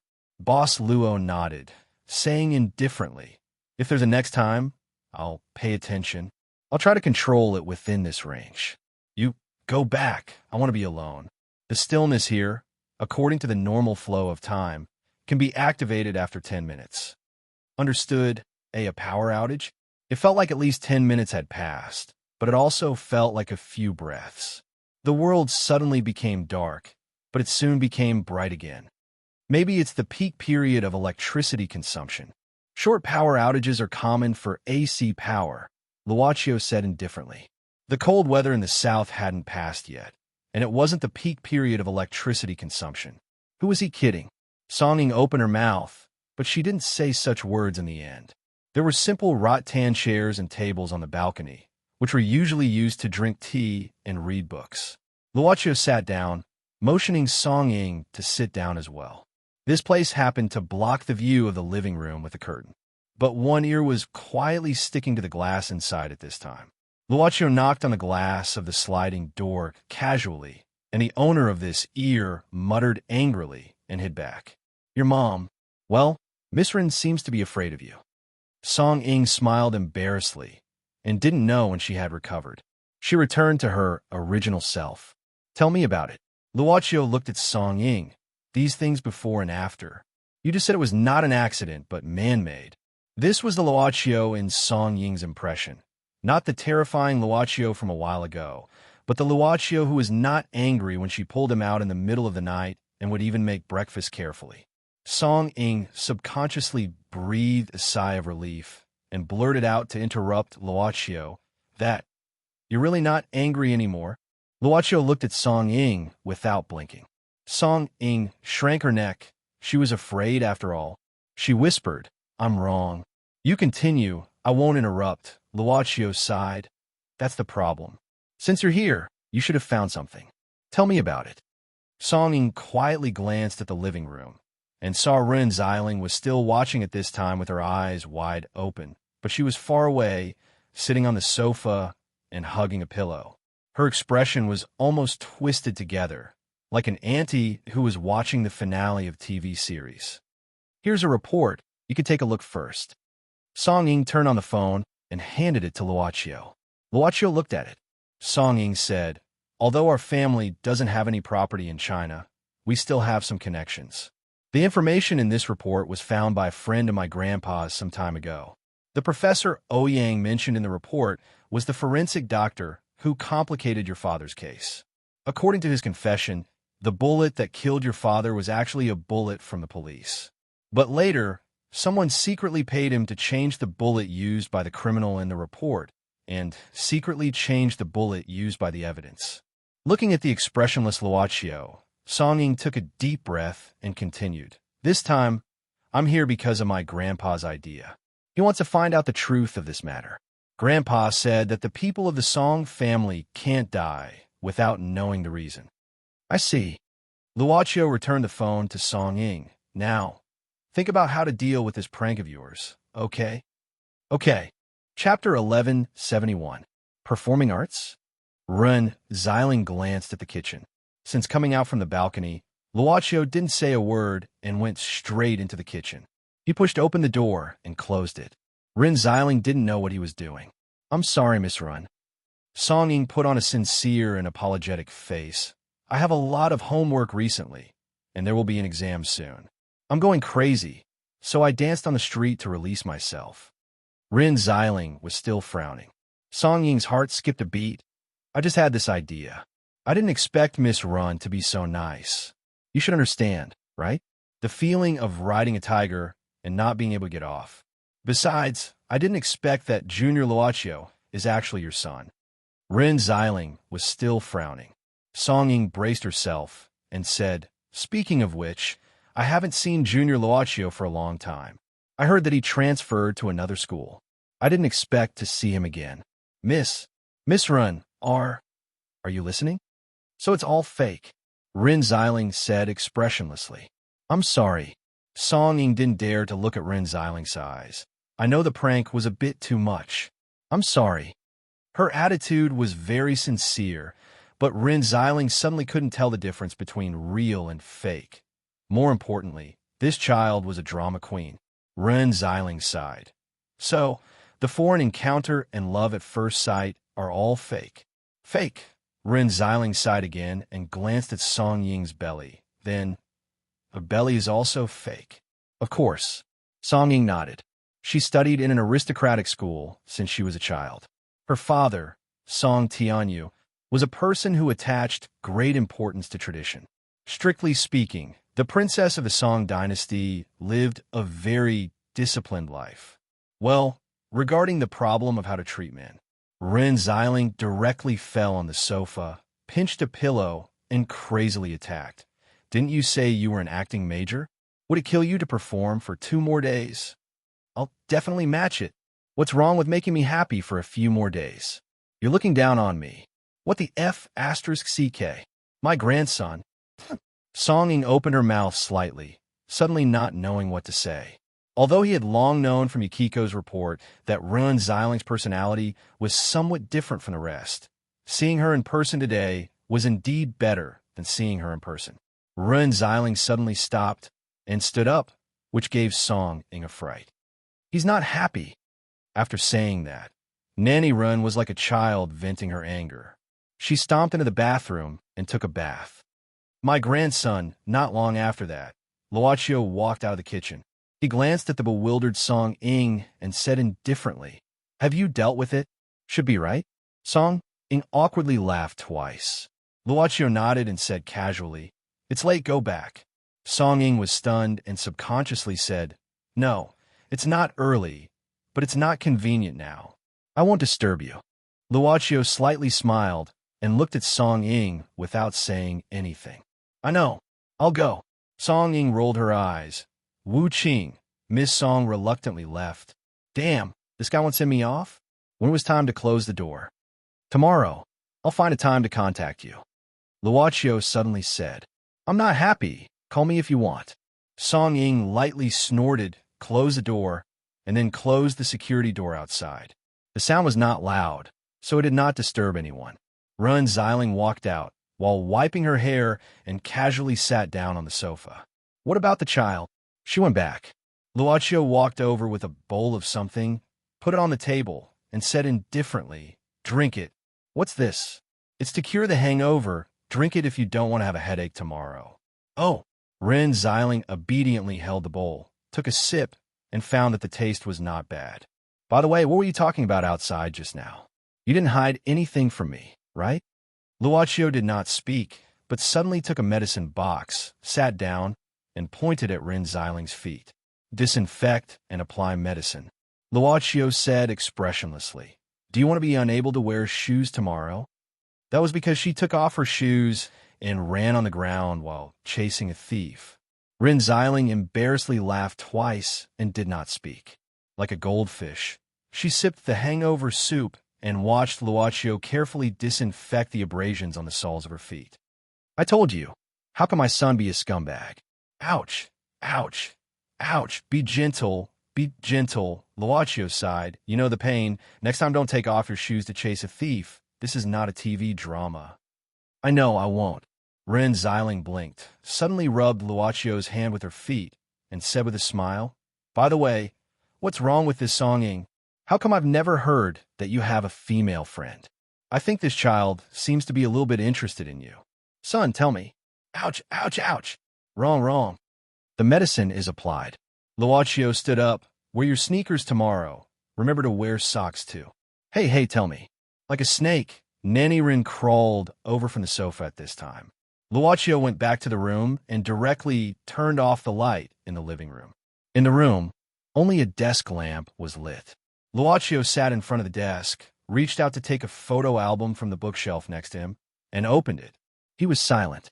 Not long after, Luochio opened the door and saw that Ren Xiling had returned to the room to rest and sleep, so he left the house. Disappear, reappear. At this time, Luochio was already at a place far away from home, on the roof of the tallest building in the city. He did not choose to return to the club immediately. He reached out his hand. In front of Luochio, streaks of mysterious light appeared. He seemed to be standing in front of a giant screen made up of hundreds of screens. Every small screen showed a different scene at this time. Different angles, different positions, and different lines of sight, but they all replayed the same thing. A few years ago, a robbery of a cash truck in this city. Warning, warning, you have been surrounded. Put down your weapons and surrender immediately. Report, report. The criminals have a lot of firepower. They have gone crazy. What should we do? Open fire. We must not let this group of thugs escape. Call for help. I've been shot. Snipers are ready. Report over. Be careful. The thugs have grenades in their hands. Captain Luo is injured. Quickly go and support him. Go quickly. Luochio reached out his hand, and almost all the screens were fast-forwarded at this time. The moment a bullet was fired, all the screens were switched to the same scene at this moment. A frightened face appeared on every screen at this time. Finally, the screen suddenly darkened, and the hundreds of screens finally combined together to form this frightened face.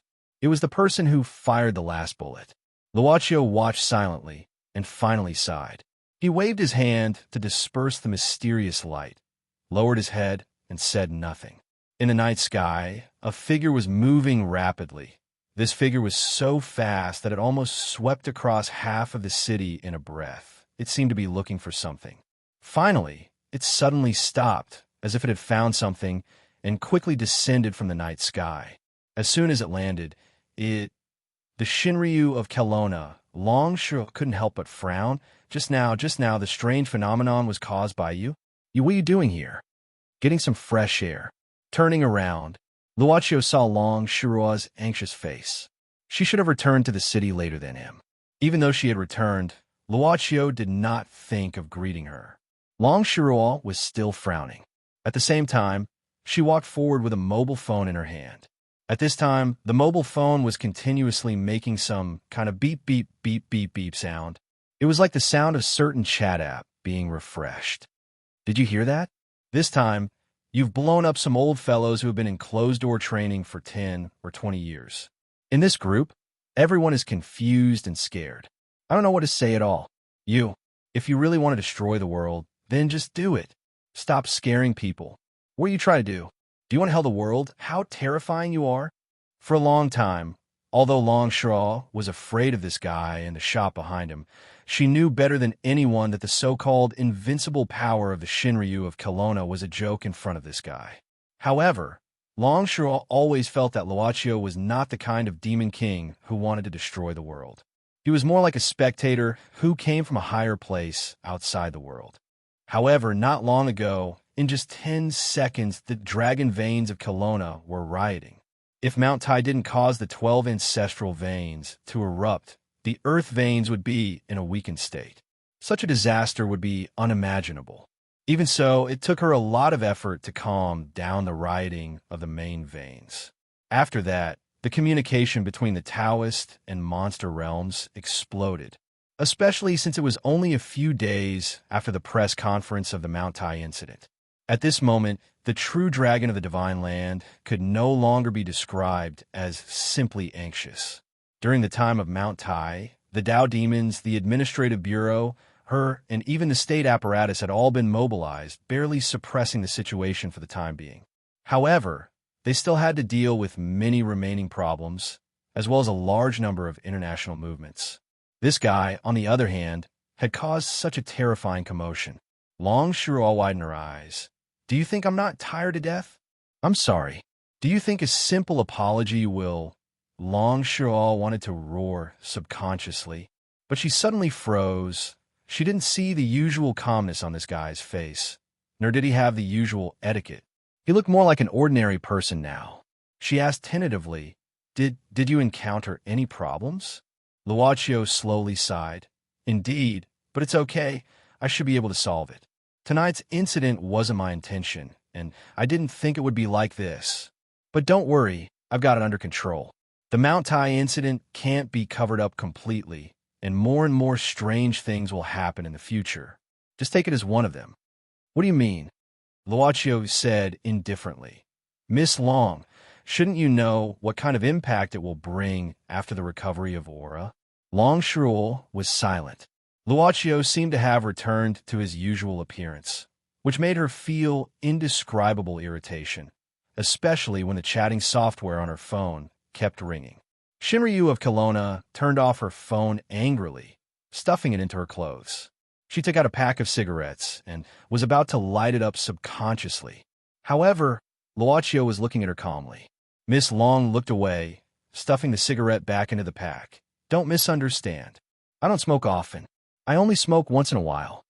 I'm much better. Luochio smiled. Just smoke if you want. Such a small amount of harmful substances will be wiped out by Miss Long's power. Are you really okay? Long Shiro asked tentatively. Luochio shook his head, looking up at the waning moon, and suddenly said, If possible, can Miss Long accompany me for a while? The moon is quite beautiful tonight. Of course, I'll give you a discount if you want to order anything. Humph.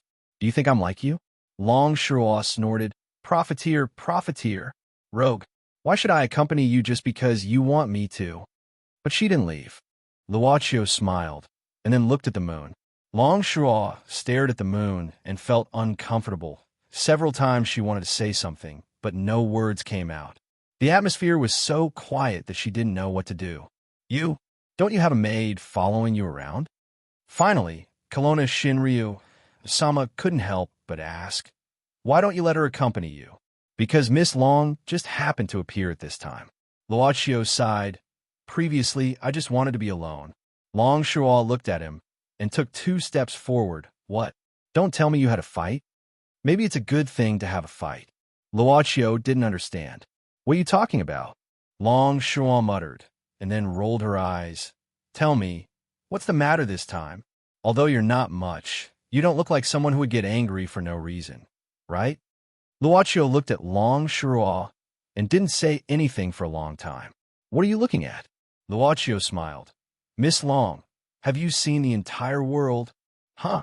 Kelowna Shinryu was stunned and subconsciously said, Did you take the wrong medicine today? She only felt a very strange power, weak. It was as weak as an ant, almost undetectable. However, the scene in front of him suddenly changed dramatically. She saw stars in the sky, and the moon was much closer. She saw the world. Half of it was blue and white, and the other half was dark, slowly rotating. It was right under her feet. Kelowna Shinryu felt extremely weak. This was a place where the earth of Kelowna couldn't transmit power. Just like looking at me like this. Sound was still transmitted, ignoring certain laws. Luochio said slowly, and, at the same time, reached out his hand and grabbed the huge sphere in the sky. Because of the distance, the sphere was easily caught in his small hand. It was like a blue bubble that could be crushed with a squeeze. What are you doing?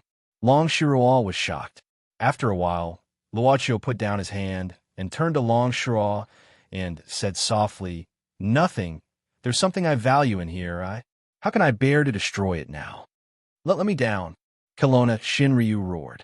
Chapter 1172. Long Shiro didn't feel at ease until she returned to the pet hospital and sat down.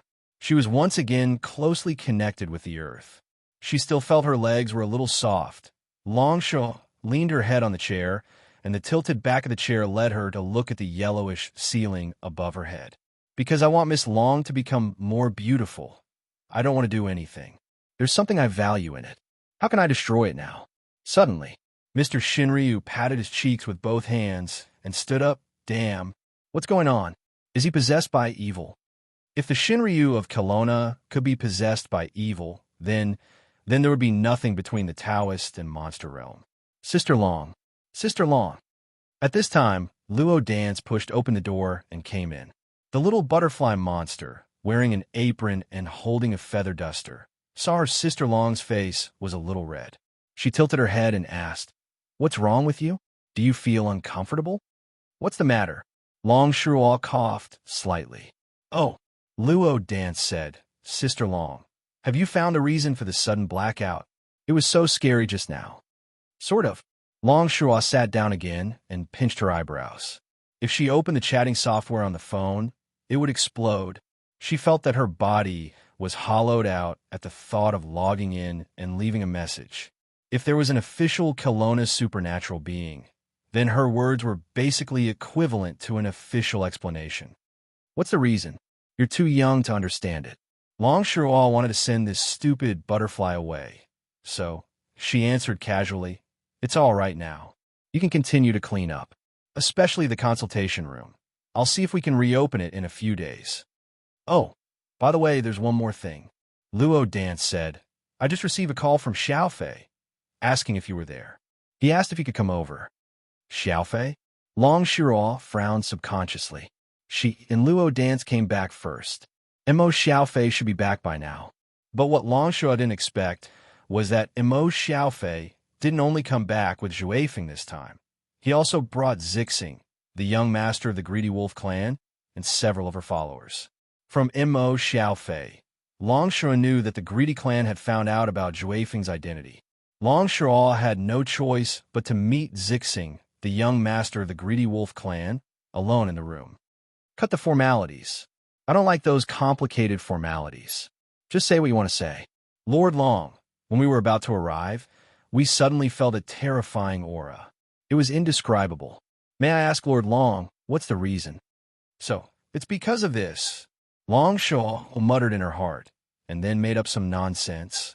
It's not a strange reason. You should know what happened on Mount Tai, right? Zixing nodded. Long Shural continued to make up some nonsense. I've said it in the meeting after that. The Long Sha is actually the resentment accumulated in Kelowna for countless years. Zixing frowned, but hasn't the Long Sha been eliminated? What does this have to do with the Long Sha? Long Shural waved her hand and made up some nonsense. It takes 100 days to recover from the injury. After the operation, you have to lie down for a while, right? Although the Long Sha has been eliminated, there are still remnants of resentment under the earth. You also know that this time, the spiritual energy is radiant, and there's a gap in the earth, so the earth veins have carried out a self-purification to eliminate the remaining resentment again, which will cause some strange phenomena. I see. Zixing nodded, but looking at her expression, she didn't believe it. Long Shural didn't want everyone to believe such a lousy reason, so she changed the topic. You didn't come here just to ask about this, right? Again, let's get straight to the point. May I ask Lord Long, when I first came here, had the Wolf Lord awakened? Zixing asked quite directly. Long Shural said calmly, yes, I did find this generation's greedy wolf star before you came. But at that time, he had just awakened, and his situation was very unstable. I was worried that Zhuefeng couldn't control this power, so I didn't tell him anything, and planned to let him learn how to control his own power before considering the matter of the Greedy Wolf clan. Do you have any opinion? Lord Long, Zixing said blankly, although you are the Shinryu, if it comes to how to train the power of the Greedy Wolf Star, Zixing thinks that my clan is more suitable. Long Shural held her chin with both hands and said, putting aside the inheritance of the Greedy Wolf clan, you and Zhuefeng have known each other before. This child mind is very easy to guess. I believe you should also be able to see what kind of temperament he has. I won't talk about the fate of your Greedy Wolf clan first. I only ask you, are you willing? Or do you think Zhuefeng will follow the fate of the Greedy Wolf clan? The rules can't be broken. Zixing shook her head and suddenly said, then Lord Long, are you willing to accept your fate? Long Shural looked at Zixing blankly. After a while, the young master of the Greedy Wolf clan gave a slight salute. I have greeted them, but these few days, we will stay for the time being according to Lord Wolf's intention.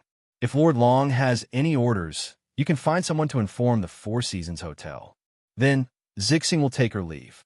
The door closed with a thud. Long Shural breathed a sigh of relief and muttered, the rules can't be broken. It's really ironic. The wolf who advocates freedom the most is actually bound by the rules.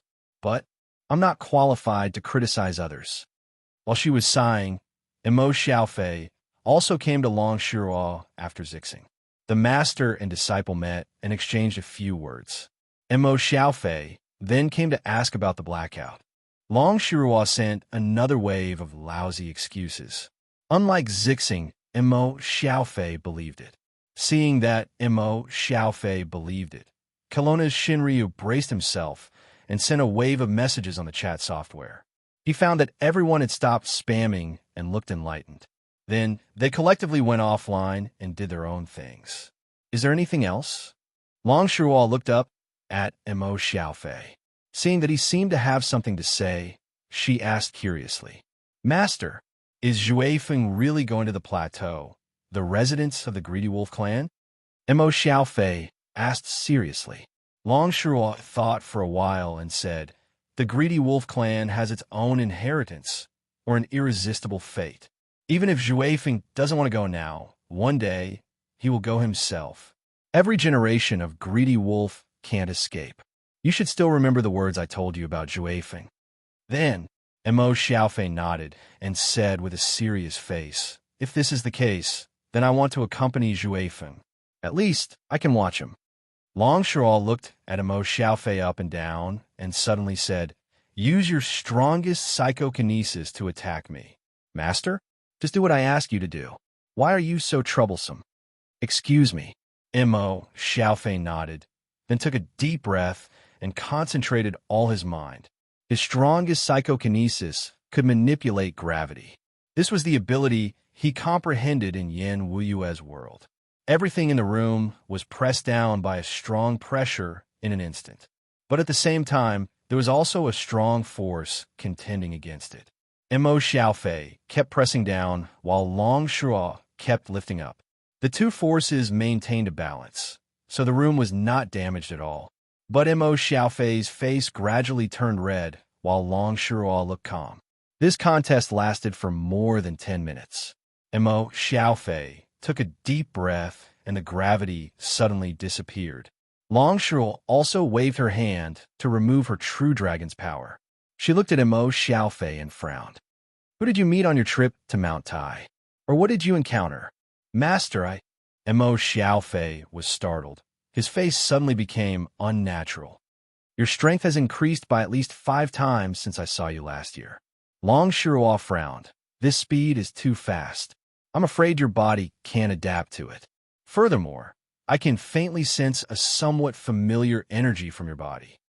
Master, actually Mo Xiaofei gritted his teeth and was about to speak. Well, that's it. Unexpectedly, Long Shuo suddenly waved her hand and said, you're my apprentice. If you don't have any adventures, how can I show my face? Besides, it's a good thing that your strength has improved. I can feel that your heart is still there. I believe you can make good use of it. As for Xuefeng's matter, you can think about it yourself. Go or not, decide by yourself. Don't ask me about everything.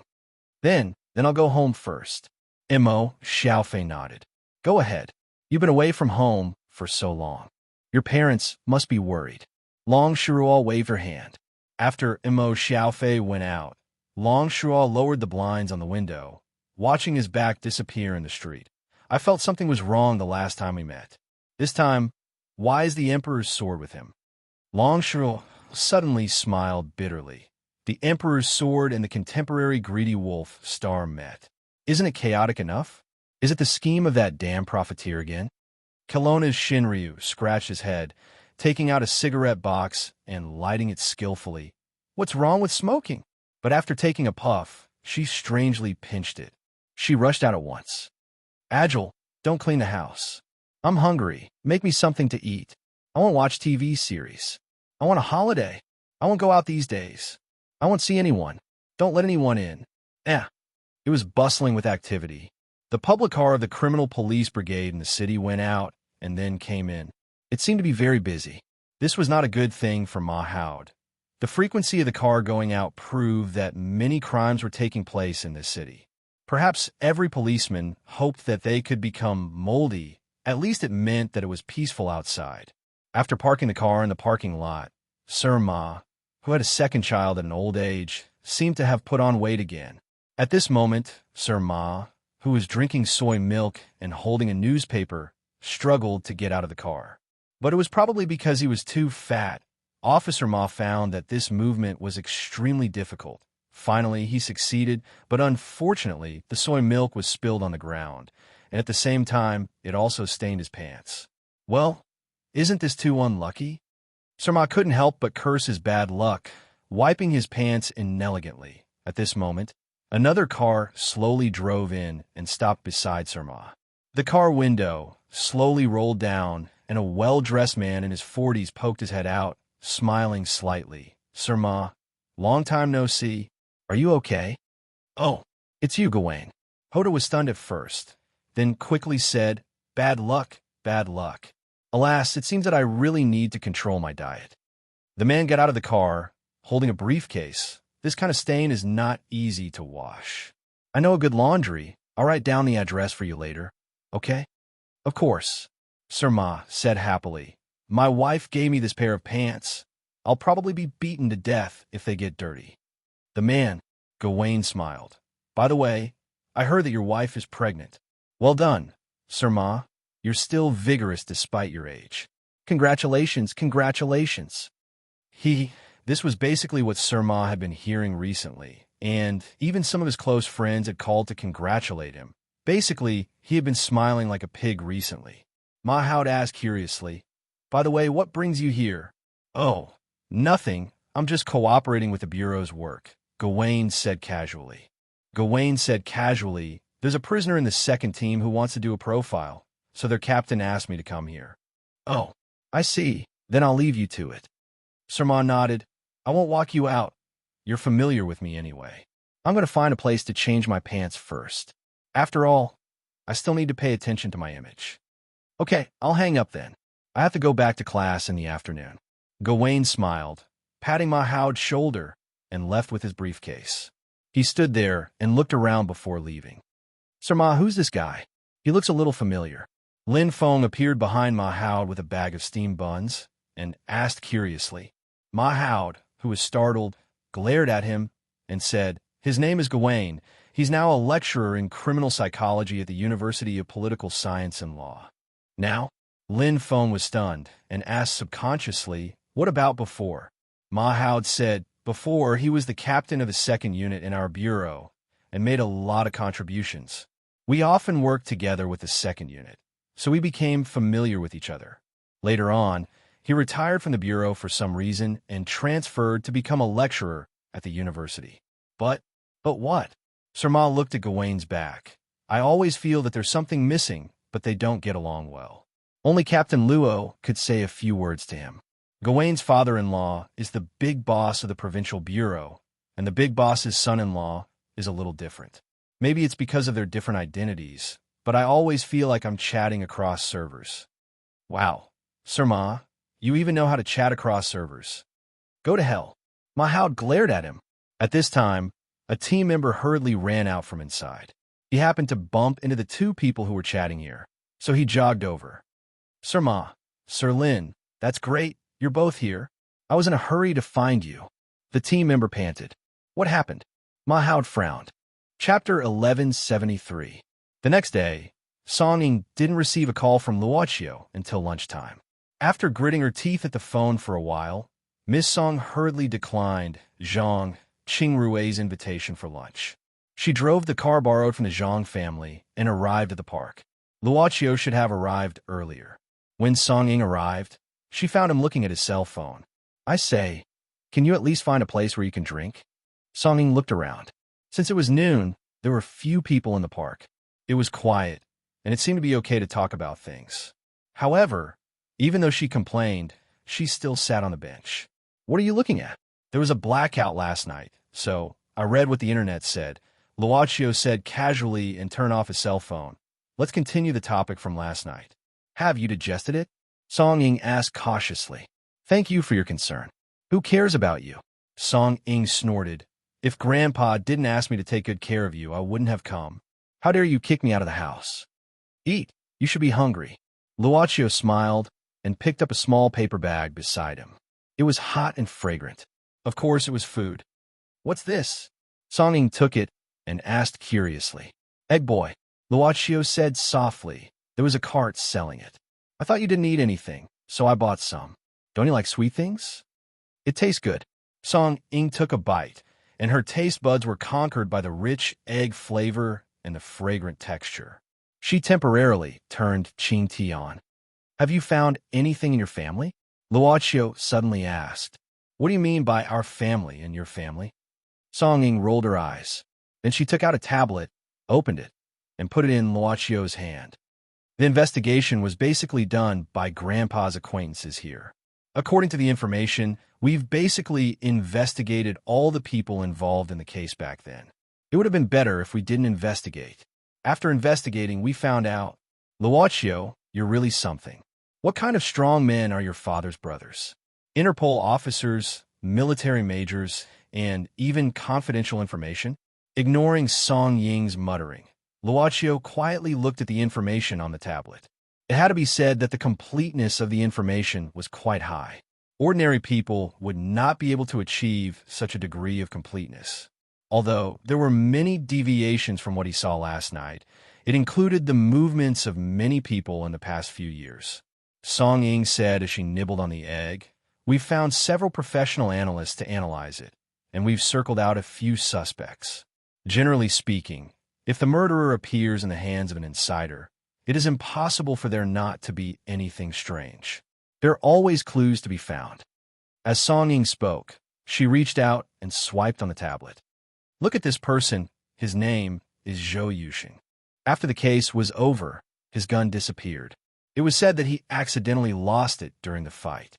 He was also shot and was hospitalized for a period of time. But considering that the fatal bullet was from the police, this person is quite suspicious. He has now been promoted to the captain of the second team of the Municipal Bureau, but there is nothing strange about his account. This is the second one. This person was not originally on duty that day, but on the day of the incident, he suddenly changed shifts with someone else. Also, there was a hijacking of the cash truck, and it happened to be on his patrol route. You can say it's a coincidence, but it's too much of a coincidence. By the way, do you want to eat?" Song Ying tore off a piece of egg and handed it over. But Luaccio swiped to the third set of information. Song Ying smacked her lips in dissatisfaction, but she still said patiently, "This person is called Gawain, and he was the captain of the second team at that time. We've already investigated his background. His father-in-law is one of the higher-ups of the company. According to the information we got from the old forensic Dr. Ouyang, if there is someone who can cover up this matter, then this person should have a lot of power in the system. This Gawain's father-in-law fits the description perfectly. Also, this Gawain's subsequent actions are quite strange. Half a year after the incident, he delayed his work and went to the university to become a teacher. Hello, are you listening?" "Yeah," Luaccio replied simply. Song Ying frowned. "Basically, this is what we have so far. What do you think? Don't worry. This time we will fully cooperate with you. You can investigate however you want and whoever you want." Luaccio turned off the tablet. "Are you free in the afternoon?" "Yeah, I'm okay." Song Ying shrugged. "Accompany me to the university." Outside the cordon, there was a crowd of people. The current location was a private house in the old district. The crime scene was on the third floor of this house. Just as they arrived at the scene, Sirma looked around cautiously like a thief. At this time, the team members who arrived first reminded him, "Sirma, Misrin didn't come. Don't worry. Go away. Do you think I'm afraid of her? Let me tell you, if she dares to come, I'll kick her out in minutes." Oh, when Ma Haoud and Lin Feng arrived with the team, they smelled a strong stench as soon as they entered the door. "Hey, Xiao Bao, are you on duty today?" Lin Feng saw Xiao Bao from the forensic department and hurriedly went up to greet him. "What's the situation here?" Xiao Bao slightly raised his gloved hand. "Sir Ma, Sir Lin, I think you'll be busy. It's a dismembered body case, and it's very serious." Dismembered body? Ma Haoud was stunned. This was a major case which often involved extremely aggressive criminals and was particularly harmful to the society. Xiao Bao nodded. "Moreover, at present, we can't confirm the identity of the deceased because the body is not complete. Currently, the body tissues that can be found are mostly minced meat. As for how much we can find, we need to go back and piece it together. But I found the pelvic bone of the deceased. For the time being, we can confirm that the deceased is a male. As for the age, we need to do another bone age examination." The corpse was stored in a freezer. Sirma craned his head to take a look. He saw the meat and bones that were cut, sawed, or chopped were piled up randomly at this time. There should have been a lot of frost on the walls of the freezer, but it had melted. At this moment, it was soaked together with the defrosted meat and bones, wantonly emitting a rotten smell. But the meat and bones in the center were not completely stirred up. The sebum, minced meat, and bones were still stuck together at this moment. Mahoud couldn't help but gulp. But Officer Lin didn't have such good composure, and suddenly covered his mouth. Damn it, how much hatred did he have? Sir Ma frowned, looking around the room while asking about the process of finding the corpse. The policeman brought an old man in his 50s. Sir Ma, this is the informant. He is the landlord of this house. According to him, when he came to check this morning, he smelled something unusual, so he opened the freezer out of curiosity and found the corpse inside. Check. Sir Ma glanced at the landlord. What did you check? Oh, officer, it's like this. The landlord hurriedly said, wasn't there a blackout in the city last night? In fact, my house is already a bit old, so I was worried about whether there would be any problems, so I came early in the morning to check the circuit and wires and so on. When I arrived at this house, I knocked for a long time, but no one answered. I was a bit worried, so I thought to open the doors secretly, intending to have a look. Unexpectedly, I found this thing, alas. It scared me to death. You tell me, why is this thing hidden in my house? Mahoud nodded. At this moment, Lin Feng came over. The landlord should be right. I checked the freezer, and the circuit board was burned. It should be a short circuit caused by the sudden blackout last night. But if not, the thing inside wouldn't have been defrosted. If the smell couldn't be detected, then it shouldn't have been discovered. Mahoud scratched his head. In other words, we have to thank last night's blackout? Otherwise, I don't know how long this corpse would have been hidden. You can say that. Lin Feng shrugged. Mahoud rolled his eyes, then looked at the landlord, who rented this house.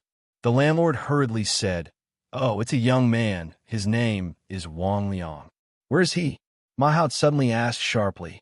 The landlord hurriedly said, oh, he went back to his hometown during the new year, but he hasn't checked out. He hasn't come back yet? Lin Feng continued to ask. The landlord shook his head. I don't think so. How can you be so sure? Mahoud continued to ask. The landlord took out his mobile phone. My leg is not good, so I usually pay the rent directly through mobile phone. Didn't I add Wang Liang as a friend? I saw his post on WeChat Moments. See, he even updated his status the day before yesterday.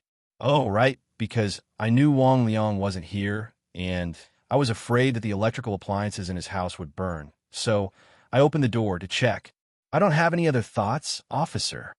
Do you have the rental agreement? Take it out and compare it.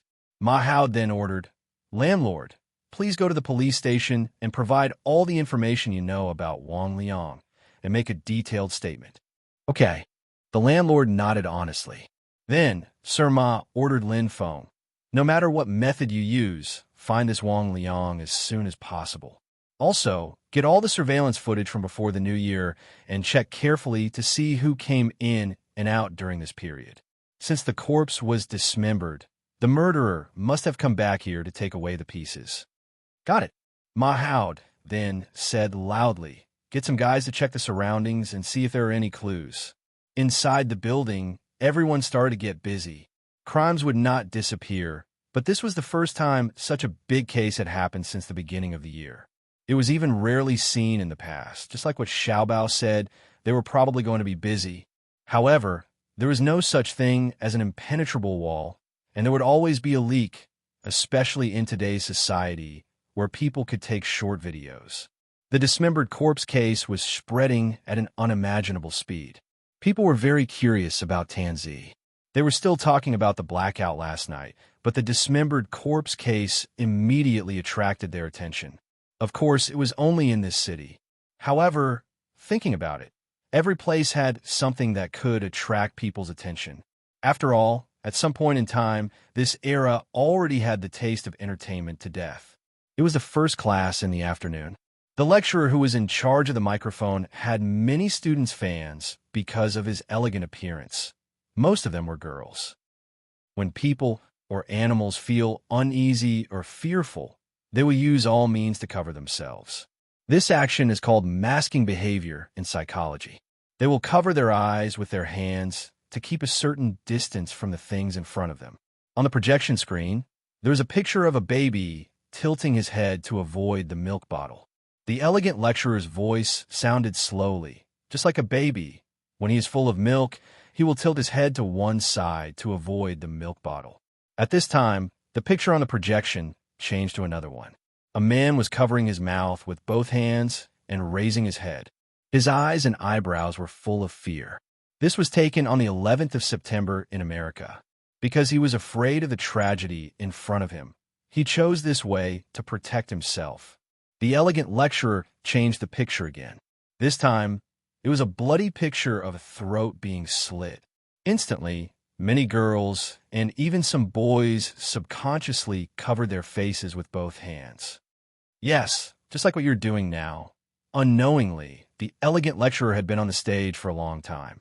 When the bell rang, the students who wanted to continue slowly packed their things. The lecturer was also packing his things at this time. However, probably because the lecturer was too popular, many students still surrounded him after the class and asked all kinds of questions. Until the bell rang for the next class, the students left reluctantly. Just as the lecturer was about to leave, he found that there were two students in the classroom at this time, a boy and a girl. The boy and the girl didn't seem to be talking after class. They just kept looking at the podium, or rather, looking at the lecturer, but he didn't have any impression of these two students.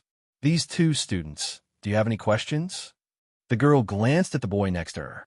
Seeing that the boy didn't intend to speak, she stood up and smiled slightly. Teacher Gao, I have some questions to ask. I don't know if you have time. Lecturer. Teacher Gao looked at his watch and nodded. I don't have class next class, and I don't have anything to do. Ask away. Under normal circumstances, why would a person suddenly change from a familiar environment and a familiar job to another kind of job? Moreover, their original job is still in the rising stage, and there is still a lot of room for development. Chapter 1174. Mr. Gao quickly gave an answer, but the lecturer also had the reservations of a lecturer. Since it's a normal situation, we need to consider many reasons for this question. For example, is it more beneficial for him to change to a new environment? For example, is he unable to withstand the strictness of his current job and would rather give up a job that seems promising to others than go against his own wishes, and so on? The girl nodded, but asked further, then, is there such a possibility? This man had made a mistake in his original job. He tried his best to hide this mistake, afraid that others would find out. But after a long time, he couldn't stand the reproach of his conscience. He was also afraid that one day, someone would find out about this mistake, so he chose to escape and leave. Gawain smiled slightly. If that's the case, it's possible, and quite a few. Just as I mentioned in class just now, running away from fear is also one of the cover-up behaviors. For most people, it can also be summed up as, running away is shameful, but it's useful. The girl suddenly asked, running away is shameful, but it's useful. Teacher, according to what you said, do you think this is a kind of universal value? Gawain furrowed his brows imperceptibly. He could feel that this female student's questions and words contained a certain directionality. Her intention to approach him was quite obvious. However, he also felt that this question was quite interesting. There were many students in school who were serious about their studies, but there were even more who just wanted to pass the time until they graduated. As for those who truly wanted to do some research at this stage, it was rare to find a phoenix feather or a unicorn horn. The lecturer adjusted his glasses. As a teacher, he needed to consider his words carefully.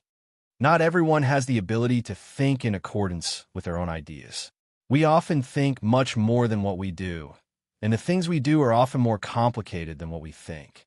Running away is a subconscious, even instinctive behavior. I think it can't be summed up in values, and it can't be defined by universal values. The girl continued, but behavior is often the carrier of a person's values, right? For example, heroes can risk their lives to save people, but villains can frame others for small benefits, right? Gawain nodded, but smiled and said, Student, have you ever thought about whether heroes can risk their lives to save people from the beginning? As for the villain, would he be able to frame others without a teacher since he was young? But when you are afraid, you don't need anyone to teach you how to escape. The first two were values that had been formed over time, while the second was almost without any judgment. It was an instinctive and spontaneous behavior. The hero you speak of, when he risked his life to save others, he must have gone through a mental struggle. He must have felt fear, but his thoughts overcame his fear. As for villains who harmed others, they would definitely be afraid before they harmed others. They would also consider many unfavorable factors, but their greed overcame their rationality. During this process, there was a process of ideological struggle. Running away was just a kind of behavior, but after running away, the person running away needed a reason to run away so that they could feel safe. Running away is shameful, but it's useful, so is everyone else. I'm just an ordinary person, and so on. The female student glanced at Gao, won, and nodded. So, teacher Gao, have you ever been like this? After escaping, you used a similar reason to make yourself feel safe? Of course I have, Gowan said with a smile. After all, I'm not a saint. The female student nodded. Thank you, teacher. I'm done with my questions. Gawain nodded and said, I hope this can be of some help to you. So what's your question? Gowan looked at the boy beside him. The boy said slowly, Is it difficult to forgive? Gowan opened his mouth slightly. This was a question that surprised him. He pondered for a moment before nodding. It's very difficult. It's more difficult than anything else. I think so too. The boy nodded. I'm done with my questions too. After asking his question, the boy turned and left politely. The girl beside him watched in surprise. When she realized that the boy was really leaving, she hurriedly chased after him without saying goodbye to Gawain. Watching the two students leave, Gawain frowned strangely. He had a feeling that he had seen this boy somewhere before. All of a sudden, Gawain seemed to have realized something, and his expression changed slightly. Wait, the student. However, when he ran out of the classroom, he could no longer see the boy and girl in the corridor. Gawain was stunned. Finally, at a memorial service a few years ago, a thin figure holding a photo frame and standing in front of the morning hall expressionlessly appeared in front of Gawain's eyes. It was as if he had completely isolated himself from the world. He's Loki's son. Wait for me. Song Ying grumbled unhappily as she walked up to Gawain. Luochio stopped and said softly, Are you thirsty? There's a convenience store up ahead. Song Ying said, Why don't you look worried at this time? Also, why did you ask such a question just now? Are you sure he's the murderer? Luochio said, You asked him so many questions. Are you sure he's the murderer? Song Ying was asked the right question. She frowned and recalled her conversation with Gawain. She muttered, It's hard to say. I feel like this guy has a lot of confidence. If he felt guilty, he would more or less act a little unnaturally. But he acted too naturally. Even if I'm a psychology lecturer, isn't he controlling himself too well? If that's the case, isn't it too abnormal if he's too natural? Luochio exhaled softly and said in a low voice, Escaping is shameful, but it's useful. What? Song Ying was stunned. She didn't know why Luochio suddenly mentioned this. Luochio shook his head. Let's call it a day. I still have something to do. I'll contact you later, okay? Song Ying frowned. There are still two suspicious guys. Aren't you going to take a look? Luochio said casually. The bus is leaving soon. I'll go first. Seeing Luochio walk to the bus stop, Song Ying opened her mouth and stomped her feet. She crossed her arms and was a little angry. What? The eunuch is more anxious than the emperor. Do you think I care? If Grandpa didn't ask me to come, I wouldn't care about you. If you're not going, I'll go myself. At this time, the phone rang. Song Ying picked it up. Miss, we're here. We're at the airport now. There are a total of 8 people here. They're all elite detectives. I'm not happy. You guys ran a few laps around the airport before coming out. Huh. Beep. The case was very serious.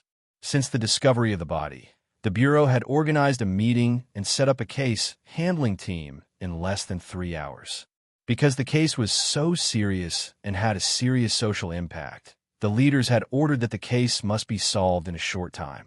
Team 1 and Team 2 had been summoned, and the preliminary analysis of the case had been completed. After all, within an hour after the incident, the director had personally dealt with this matter. Except for the necessary matters, he had mobilized almost all the forces that could be mobilized. At present, the body is still being pieced together. All the tests have started, but it still takes time. There are no surveillance cameras installed at the crime scene. The nearest camera is at the intersection 200 meters away. It's difficult to extract any useful information. The residents nearby have been checked for the time being, but no useful information was found. The investigators stood up one by one to report. The photos projected in front of them were still the photos taken at the crime scene. There was no change. Gradually, everyone felt helpless. In addition, we haven't found the tenant of the crime house, Wang Liang. Officer Lin stood up and said, "We've contacted his hometown. This part is different from what the landlord said." According to Wang Liang's family, Wang Liang didn't go home before the new year. He didn't go home? Sir Ma and the director were stunned at the same time. Ma Hao then asked directly, "During this period, did Wang Liang's family contact Wang Liang?" "Yes." Lin Feng nodded.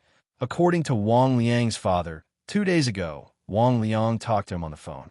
He said that Wang Liang had found a new job with a good salary, but he was going to a place far away. He might not be able to go home this year. The landlord said that he went back to his hometown, but the people there said that he didn't come back. That is to say, he's missing? At this time, another man suddenly asked, "Have you investigated Wang Liang's background?" Lin Feng looked over. The man who asked the question was the captain of Team 2, Zhou Yuxing. Because this was a joint investigation, half of the people at the meeting were from Team 2. "Oh, Captain Zhou, we've also investigated Wang Liang's background." Lin Feng nodded. Finally, the content on the projection screen changed. What was shown was an unusual man with ear studs and tongue studs. Wang Liang. Wang Liang, from HT City, 23 years old. After graduating from high school, he came out to work. Before Wang Liang disappeared, he worked as a bartender in a bar. He didn't have a good reputation and had some background in the underworld. He also cheated women of their money several times. There was even one time when a victim reported him to us, but due to insufficient evidence, we didn't file a case. However, before Wang Liang disappeared, he had already resigned. The time was almost the same as when the landlord said that he was going back to his hometown. The director said in a low voice, "Immediately list Wang Liang as an important suspect and arrest him as soon as possible." Ma Hao, Zhou Yuxing, I'll leave this to you. I have to go back and prepare for a meeting in the city. Remember, there's a time limit to solve the case. Yes, although they were usually busy, it had been a long time since they had such a big lineup. After the director left quickly, Sir Ma sighed heavily and rubbed his eyebrows. Since the case had been handed over to him and Zhou Yuxing, the captain of the second team, the next step was naturally for the two captains to communicate with each other. After asking everyone to continue the investigation, Sir Ma had time to chat with Zhou Yuxing. In Ma Hao's eyes, Zhou Yuxing was a complete workaholic. Often after a case, he wouldn't go home for a few days. If Ma Hao unconsciously chose to slack off at work to escape, then Zhou Yuxing was the complete opposite of him. He didn't care about his appearance, and his eyes were bloodshot. In order to refresh himself, he drank cup after cup of coffee. His body probably already had resistance to this kind of refreshing substance. "Sir Zhou, it seems that you have just solved the case, right?" Sir Ma frowned and said, "I heard that you haven't been home for 4 or 5 days. How about this? The dismembered corpse case probably can't be solved in a short time. How about you go home and have a good rest first, and leave it to me?" Zhou Yuxing wiped his face with both hands and shook his head. "I'm fine, I can still hold on. This case is very urgent, and there are already insufficient manpower. If I still rest at this time, it will affect the progress of the case." Ma Hao said, "Sir Zhou, everyone can see that you are very tired now. To be honest, if you are in this state, I will refuse to cooperate with you. If you don't rest, I will report to the management and ask for a change of manpower." This. Zhou Yuxing opened his mouth. Sir Ma sighed and said, "Old Zhou, it's a good thing to be conscientious and responsible, but you have to control yourself. You are the leader, and you should take the lead, but you can't fall down. Besides, I heard that you are not well recently, right?" Zhou Yuxing was silent. Sir Ma sighed again. "I don't mean to interfere with your family affairs, but I am afraid that you will be affected by this matter, and you are overworked. Well, I will rest for half a day." Zhou Yuxing sighed slowly. My team members will be under your command for the time being, and I will come back at night. Tomorrow. You will come back tomorrow morning. Ma Hao knocked on the table. Anyway, it will take at least one day to get the report from the forensic department. After Ma Hao's tough attitude, Zhou Yuxing didn't continue to be stubborn. He nodded and left the meeting room. Lin Feng was sorting out the documents at this time, and came over and sat down. Sir Ma, it seems that Sir Zhou hasn't slept for at least 3 days and 3 nights. He is really hard-working, worthy of being called the Iron Man in the Bureau. Ma Hao shook his head and said, how can a person be made of iron? This guy is not serious about work. He is simply throwing his life away. Now, he is working day and night, and his wife and children are separated. Sai? All right, why are you still standing here? I am waiting for Sir Ma's instructions, so I am just casually contacting you. Lin Feng blinked his eyes. Ma Hao didn't blink but widened his eyes. Go and find Wang Liang. Do you also want to not sleep for 3 days and 3 nights? Right away. Seeing Lin Feng slip away, Ma Hao shook his head. Young people nowadays. He sighed, then took out his phone and put on a dog's head. Hello, wife. Have you eaten? Can't eat? Even if you can't eat, you still have to eat. You have to take care of yourself. I think I have to work overtime tonight. You guessed it? Well, moi, moi, moi. After hanging up the phone, Sir Ma hummed, Look, I am different. When Luochio returned to the club, it was almost evening. Miss Maid came over as usual, serving him attentively. However, Taisetsu's eyes were faintly strange, as if he wanted to say something but stopped on second thought, as if he had a lot of questions, since last night he was forbidden to leave the club. Of course, not only him, but also everyone in the club, but he didn't stop consulting the outside world because of this. Apparently, the club already knew about the terrible blackout last night, but the boss's expression at this time didn't give him any clue. Or rather, from the beginning, Taisetsu couldn't see Luochio's thoughts from his face. Only Miss Maid could guess the boss's thoughts, but since last night, Miss Maid didn't say a word. Wait a minute, I will go. Luochio didn't say what he wanted to say. Instead, he turned his head and looked at the pinewood door of the lobby. The bell rang, which meant that there were guests coming. Chapter 1175. It was a very strange feeling. When Luochio faced this new customer, he felt a little strange. He was sober and distinctly aware that he was not fit for company these days, but he was almost instantaneously restored to his former state, or, rather, endowed with it. Because of sober and clear reasons, Luochio didn't even feel any awkwardness. Instead, he thought it was natural, so he thought it was a strange feeling instead of an awkward one. The degree of assimilation with the club was far beyond his estimation. He looked at the customer in front of him, and a sense of comfort seemed to arise spontaneously, which gradually made him feel that this was where he finally belonged. In an instant, the change of the boss didn't escape Taisetsu's eyes. The Black Soul Envoy was almost equivalent to the boss possession, so the Black Soul Envoy naturally had a very strong perception of the boss. Taisetsu was like this, not to mention Miss Maid. Taisetsu saw a nice smile on Miss Maid's face from last night to now. Suddenly, Taisetsu frowned. Maybe it was just an instinct, but he himself didn't know why. The new customer did not appear as flustered as the usual customers. The new customer was calm and composed, making it easy for others to think that he was a regular customer or someone who possessed certain supernatural powers.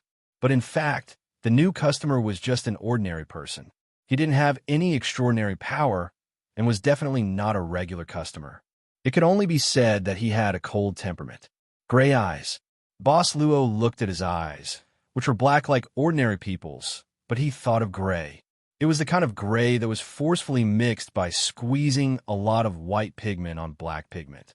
The new customer, after listening to Miss Maid's business rules of the club, fell into silence. From the beginning to the end, the new customer only asked 3 questions.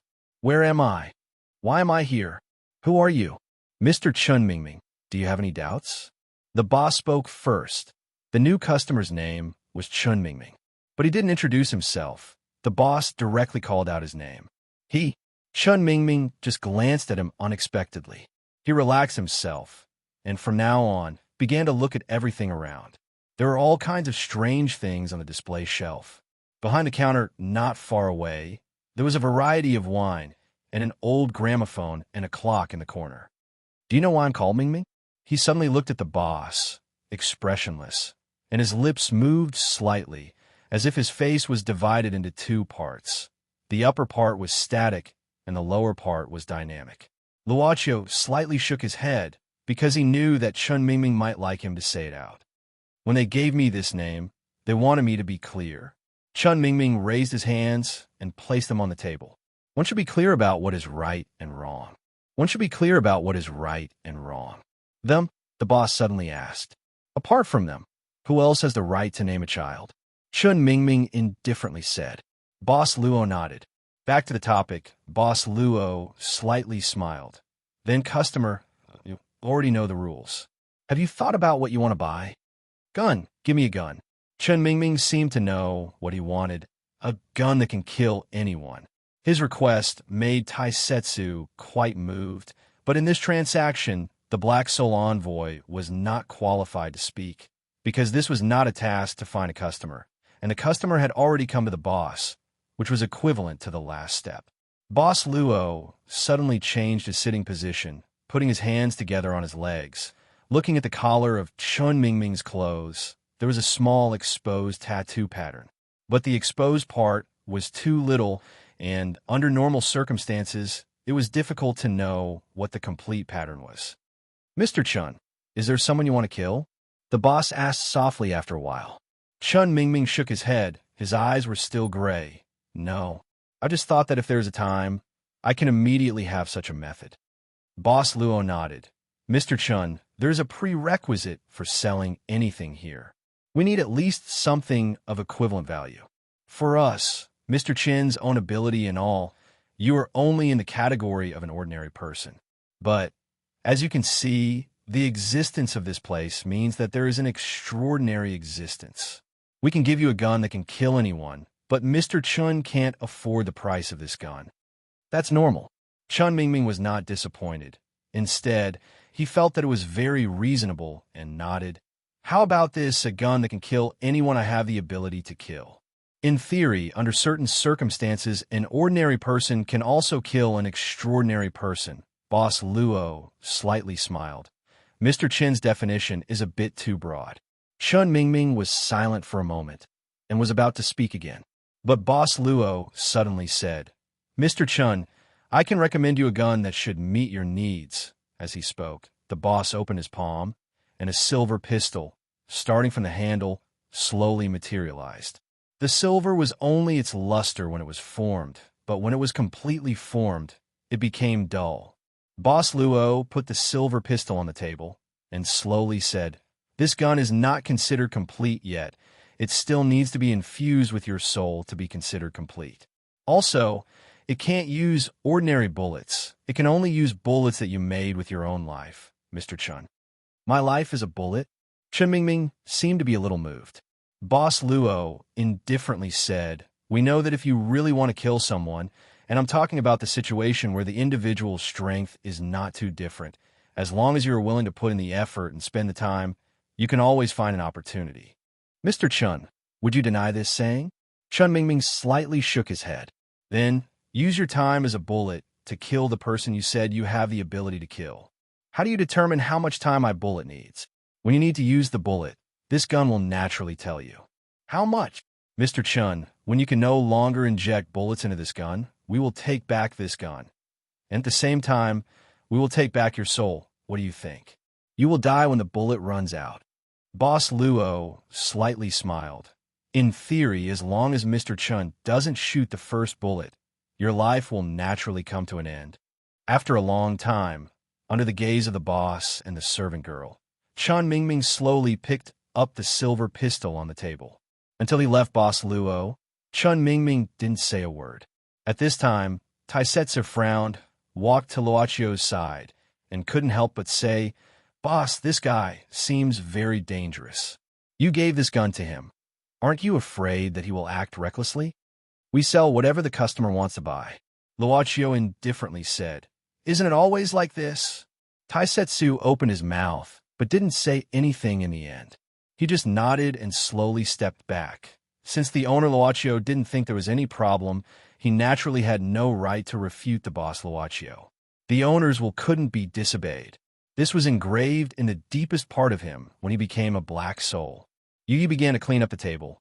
Master, what did you want to do when you came back? Luaccio shook his head. I planned to go to the altar, but suddenly I don't want to go anymore. Well, I suddenly want to eat the dinner you cook. I'll prepare it now. The servant girl left with a smile, and her footsteps seemed to be cheerful. The car slowly drove into the parking lot of the community.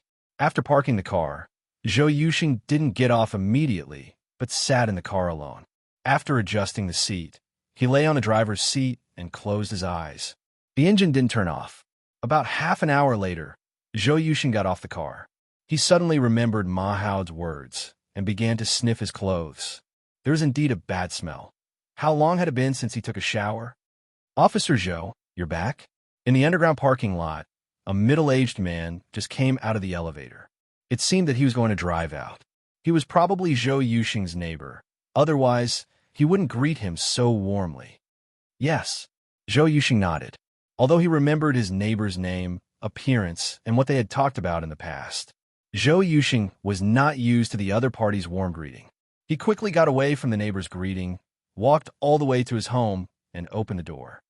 I'm going back. Zhou Yuxing shook his head and closed the door. He casually threw the key at the cabinet by the wall at the entrance.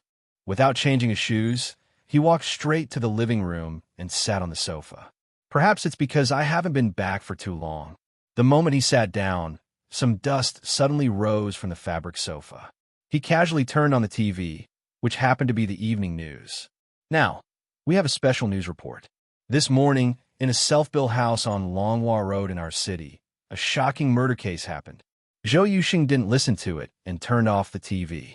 He suddenly remembered that the goldfish at home hadn't been fed and the water hadn't been changed for a long time. Zhou Yuxing quickly stood up and walked to the fish tank. He found that the silver arowana, which he had raised well, had turned over and floated to the water. Zhou Yuxing quickly reached out to pick up the carcass of the dead fish, but when his hand reached into the water, he remembered that he hadn't pinched up his sleeves. He had no choice but to pull his hand back. However, the buttons on his sleeves weren't as easy to undo as usual. Zhou Yuxing tried a few times, but still couldn't undo them. He suddenly gave up, put his hands on the edge of the fish tank, and immersed his wrists in the water. Suddenly, Zhou Yuxing pushed the fish tank to the ground. The glass shattered, and the water in the fish tank spilled on the ground, wetting his body. The silver arowana didn't move at all because of this. They just lay motionless on the ground. Zhou Yuxing squatted on the ground and looked. Then, he suddenly stood up, hurriedly took the cleaning tools, and swept away the broken glass and dead fish. Then, he dried the water stains on the floor. Then, he looked at the indoor environment, which seemed to be even worse, and threw away the mop in his hand. Just like that, he stood there and looked at the clock on the wall of the living room, which turned little by little. After a long time, Zhou Yuxing gently hit his forehead and wiped his face. Then, he turned and walked to the door, grabbed the keys, and went out. He went all the way to the garage and drove out. The place Zhou Yuxing went to later was a relatively high-end residential area. He parked the car in front of a 2-story villa near the artificial lake in the residential area and pressed the doorbell. Soon after, the door opened, and an elegant man walked out. The man was surprised to see Zhou Yuxing and said in surprise, "Yuxing?" Zhou Yuxing looked at the man in front of him and sighed. "Captain Gao, can I come in and sit? I have a headache." "Captain Gao." Gowan opened his mouth, then nodded. "Come in first." Gowan brought Zhou Yuxing into the study and let him sit on a recliner. Then, he moved a chair over and sat beside Zhou Yuxing. "Yuxing, haven't you stopped having headaches in the past few months? Why are they suddenly acting up again?" Gowan asked with a frown. Zhou Yuxing lay down and gently knocked his forehead with his fist. "I don't know. Captain Gao, can you give me some more of the medicine you prescribed last time?" Gowan said, "That's just an ordinary sleeping pill. I just want you to rest more. It's not really medicine that can treat headaches. Are you starting to have nightmares again?"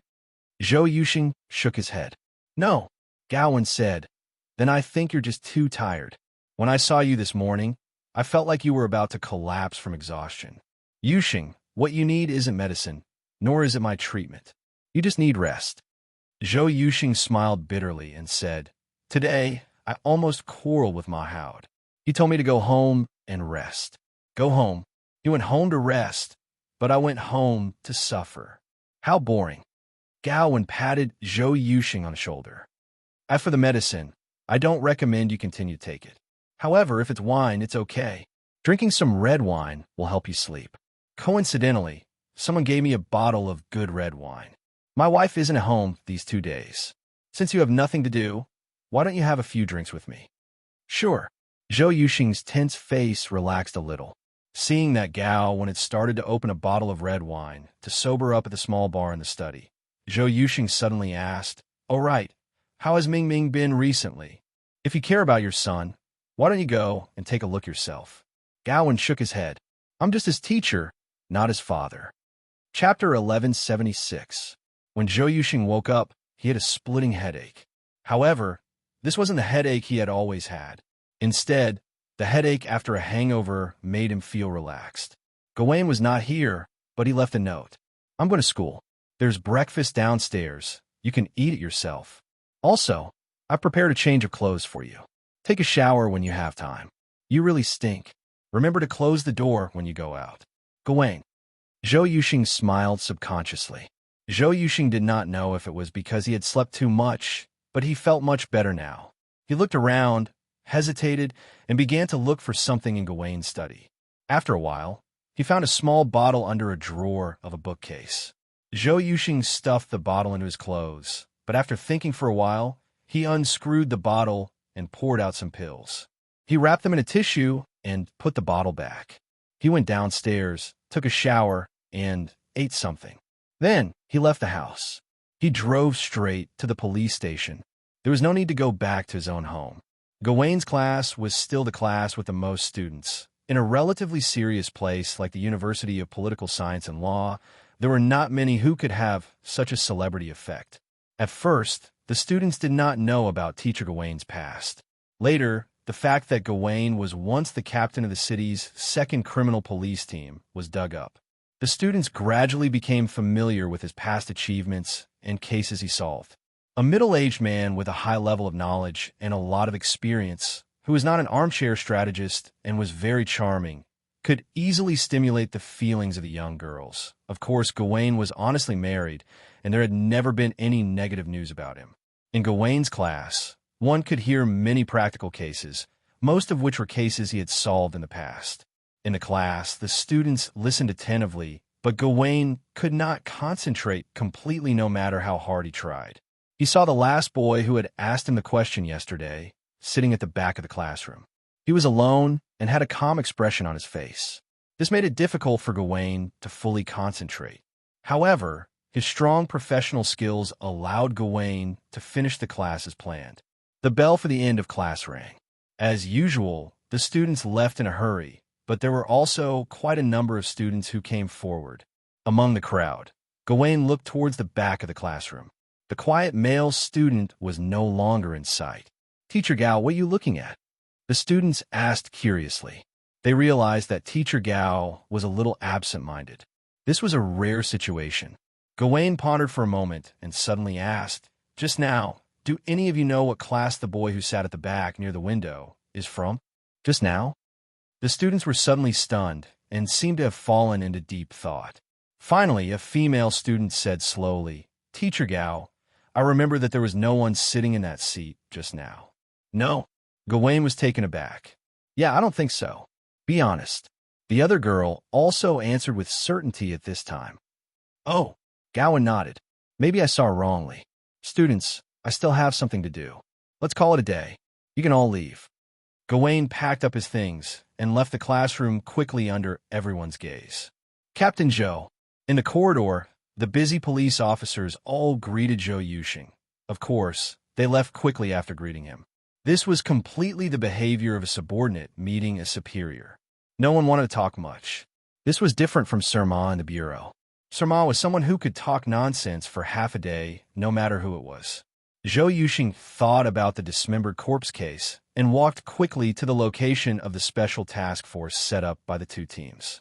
At this time, a police officer in the reception room found Zhou Yuxing. "Captain Zhou, there's someone outside who says he wants to see you." "See me?" Zhou Yuxing was stunned. He said his name is Chun Mingming. He said you'll see him after hearing his name. The police officer said. Zhou Yuxing opened his mouth, looking hesitant. Finally, he said, "Take him to the reception room first, a separate room. I'll be right there." The police officer followed Zhou Yuxing's instructions and left first. After that, Zhou Yuxing quickly ran back to his office, took out a bag of things from the drawer, and ran to the bathroom. Here, he shaved the beard on his face clean, then tidied up his clothes and hair. In front of the reception room, Zhou Yuxing put his hand on the door handle. He paused for a moment, then took a deep breath and opened the door. Just as he had instructed, the police officer brought Chun Mingming into this room alone. "Why are you here alone?" Zhou Yuxing looked at the boy in front of him. He was not old, having just celebrated his 19th birthday. A year ago, he was admitted to the University of Political Science and Law. His grades were good, and he liked to eat sweet things. He did not particularly hate anything, but he was relatively clean. Chun Mingming, his son. 3 months ago, after he divorced his wife, his son changed his surname and took after his mother's. At this moment, Chun Mingming was looking through the window at the police officers walking back and forth in the courtyard of the police station. He did not turn around when he heard the question. He just said indifferently, "The people here walk back and forth quickly. I heard that there was a dismembered body case yesterday. You must have a deadline to solve the case. Look at how busy you are." Zhou Yuxing frowned. He had always been unaccustomed to Chun Mingming's attitude. "This is our internal matter. You're just a student." Zhou Yuxing snorted. "Didn't I say that you can look for me during working hours?" Chun Mingming turned around and looked at his father with his head tilted. He said expressionlessly, "I went to your house and found that the fish tank was gone. You weren't there either. I tried to call you, but no one picked up the whole night. Later, the person who answered was Teacher Gao. He said that you were drunk and asleep. I could only come here to look for you." "You? Why are you looking for me?" Zhou Yuxing turned his head and saw the chair beside him. He simply sat down. "Sit down and talk. Don't stand there." Chun Mingming shook his head and said, "I'm leaving later. I just came to tell you that I'm leaving next month. Mom has arranged everything. Next month, I'll emigrate to Canada with her." Zhou Yuxing opened his mouth, wanting to say something. In the end, he could only say, "So soon? I remember that you and Mom officially divorced 3 months ago." Chun Mingming said indifferently, "And before this, you've been living separately for a year. Do you think it's fast? Why do you want to go abroad? Isn't it good here?" Zhou Yuxing frowned and said, "Gowan took you in as a student. Can't Gowan teach you? It's not worse in China than abroad. You're in a foreign country and unfamiliar with life. I really don't know what your mother is thinking." "No, I don't agree. I'll talk to her about this matter later." At this moment, Chun Mingming suddenly took out his phone and handed it over. "What are you doing?" Zhou Yuxing asked subconsciously. Chun Mingming said indifferently, "Didn't you say that you wanted to talk to Mom? If you call her, she probably won't pick up. Why don't you use mine? I'll help you." Address book Mom call. Seeing the interface change on the phone screen, Zhou Yuxing slapped Chun Mingming's hand away. With a bang, the phone flew to the ground. He said angrily, "It's not up to you to worry about adult matters." "Is that so?" Chun Mingming held his wrist and glanced at Zhou Yuxing. Then he picked up the phone on the ground and walked out without looking back. "Goodbye, Captain Zhou." "Wait." Zhou Yuxing opened his mouth, but in the end, he couldn't say anything. He sat alone in the reception room and covered his face. He suddenly felt his head start to hurt again. It was as if there was a bomb in his head that could explode at any time. Zhou Yuxing's face suddenly turned pale. He subconsciously reached into his pocket and took out a ball of paper. He unwrapped it, took out a pill, and swallowed it. Chun Mingming walked alone in the corridor. Although the police officers passing by found it strange, they didn't ask much. It was impossible for an idle person to walk in casually. Since he came in, he naturally had a legitimate reason. Moreover, everyone in the station was busy at this time, so no one cared too much about this young child. Chun Mingming suddenly stopped and looked at the bulletin board hanging in the corridor. Outstanding Police Officer of the Month, Superior Official, Recently Solved Case, etc. Chun Mingming saw a commendation about solving a case. The person who solved the case was Zhou Yuxing, and the criminal was an online car-hailing driver. After violating the victim, he threw her body under the bridge. Chun Mingming looked at the criminal's name and blinked. At this time, a few words suddenly appeared in front of his eyes. Chun Mingming's pupils suddenly contracted. After a while, Zhou Yuxing felt that his headache had passed and rushed to the office of the task force. At this moment, Ma Haod was eating instant noodles while reading the information that was constantly being reported to him. Seeing that someone was coming, Sir Ma looked up and was stunned for a moment. Then, he nodded. Yes, although you still look like a salted fish, at least you're much better than yesterday. Zhou Yuxing pretended that he didn't hear it. He sat down and grabbed a document in front of Ma Haod. He began to read it and asked, "Is there any new progress?" We checked the information of all the major bus stations. During this time, there was no information about Wang Liang's ticket purchase. At this time, Ma Haod said casually, "We also checked the location of the phone. This Wang Liang didn't leave this place at all. He was hiding." As he said this, Ma Haod took out another document and threw it in front of Zhou Yuxing. "Last night, we organized an operation. According to the location of Wang Liang's phone, we found an abandoned building." "You caught him?" Zhou Yuxing looked up. Sir Ma shook his head. "We found the phone, but we didn't find the person." Zhou Yuxing frowned. Sure enough, this Wang Liang is very suspicious. Not only did he resign, but he also pretended that he went home and hid a corpse at home. Should we directly issue a warrant for his arrest? I'm going to ask the director to approve the document. Sir Ma stood up while wiping his mouth. He held a cigarette in his mouth and cursed before lighting it. "Damn it, you made me eat instant noodles." Zhou Yuxing looked at him and smiled. This Ma Haod was like a dead fish in the police station. He didn't want to make progress, but when it came to cases, he was one of the most diligent ones. Maybe he didn't leave the whole night. "Sir Ma, Sir Zhou." At this time, Lin Feng rushed in, looking even more hurried. "There's a new discovery." "What?" Ma Haod frowned. Lin Feng said quickly, "Xiao Bao has confirmed the identity of the victim in the dismembered body case. The victim is Wang Liang." Ma Haod opened his mouth and the cigarette fell. "What? The victim is Wang Liang?" Lin Feng nodded, yes. In the body in the freezer, there was a small piece of intact finger bone and a steel nail. The victim should have undergone surgery. We found the serial number of the steel nail, then contacted the corresponding hospital and found the patient's personal information. "It's Wang Liang. Are you sure it's the Wang Liang we're looking for, and not another Wang Liang with the same name?" Sir Ma opened his mouth and asked subconsciously. "Yes, it's the Wang Liang we're looking for. It's over." When Ma Haod heard this, he sat down. "This is great. We wasted the whole day's effort." Zhou Yuxing frowned. "Captain Ma, since we can confirm the identity of the victim is Wang Liang, then the case is actually much clearer." Ma Haod turned his head and thought for a moment, then nodded. "That's right. At least we can start with Wang Liang. Wang Liang's body was dismembered like this. The murderer is either a psychopath or someone who has a deep hatred for Wang Liang. Let's start with Wang Liang's possible enemies first." Zhou Yuxing nodded. "Lin Feng, according to the information, this Wang Liang cheated several women of their money because of fraud, right? Is there another case that was reported but couldn't be filed because of insufficient evidence?" Lin Feng quickly flipped through the information. "Yes, the woman who reported the case is surnamed Zhang Xiaoqin.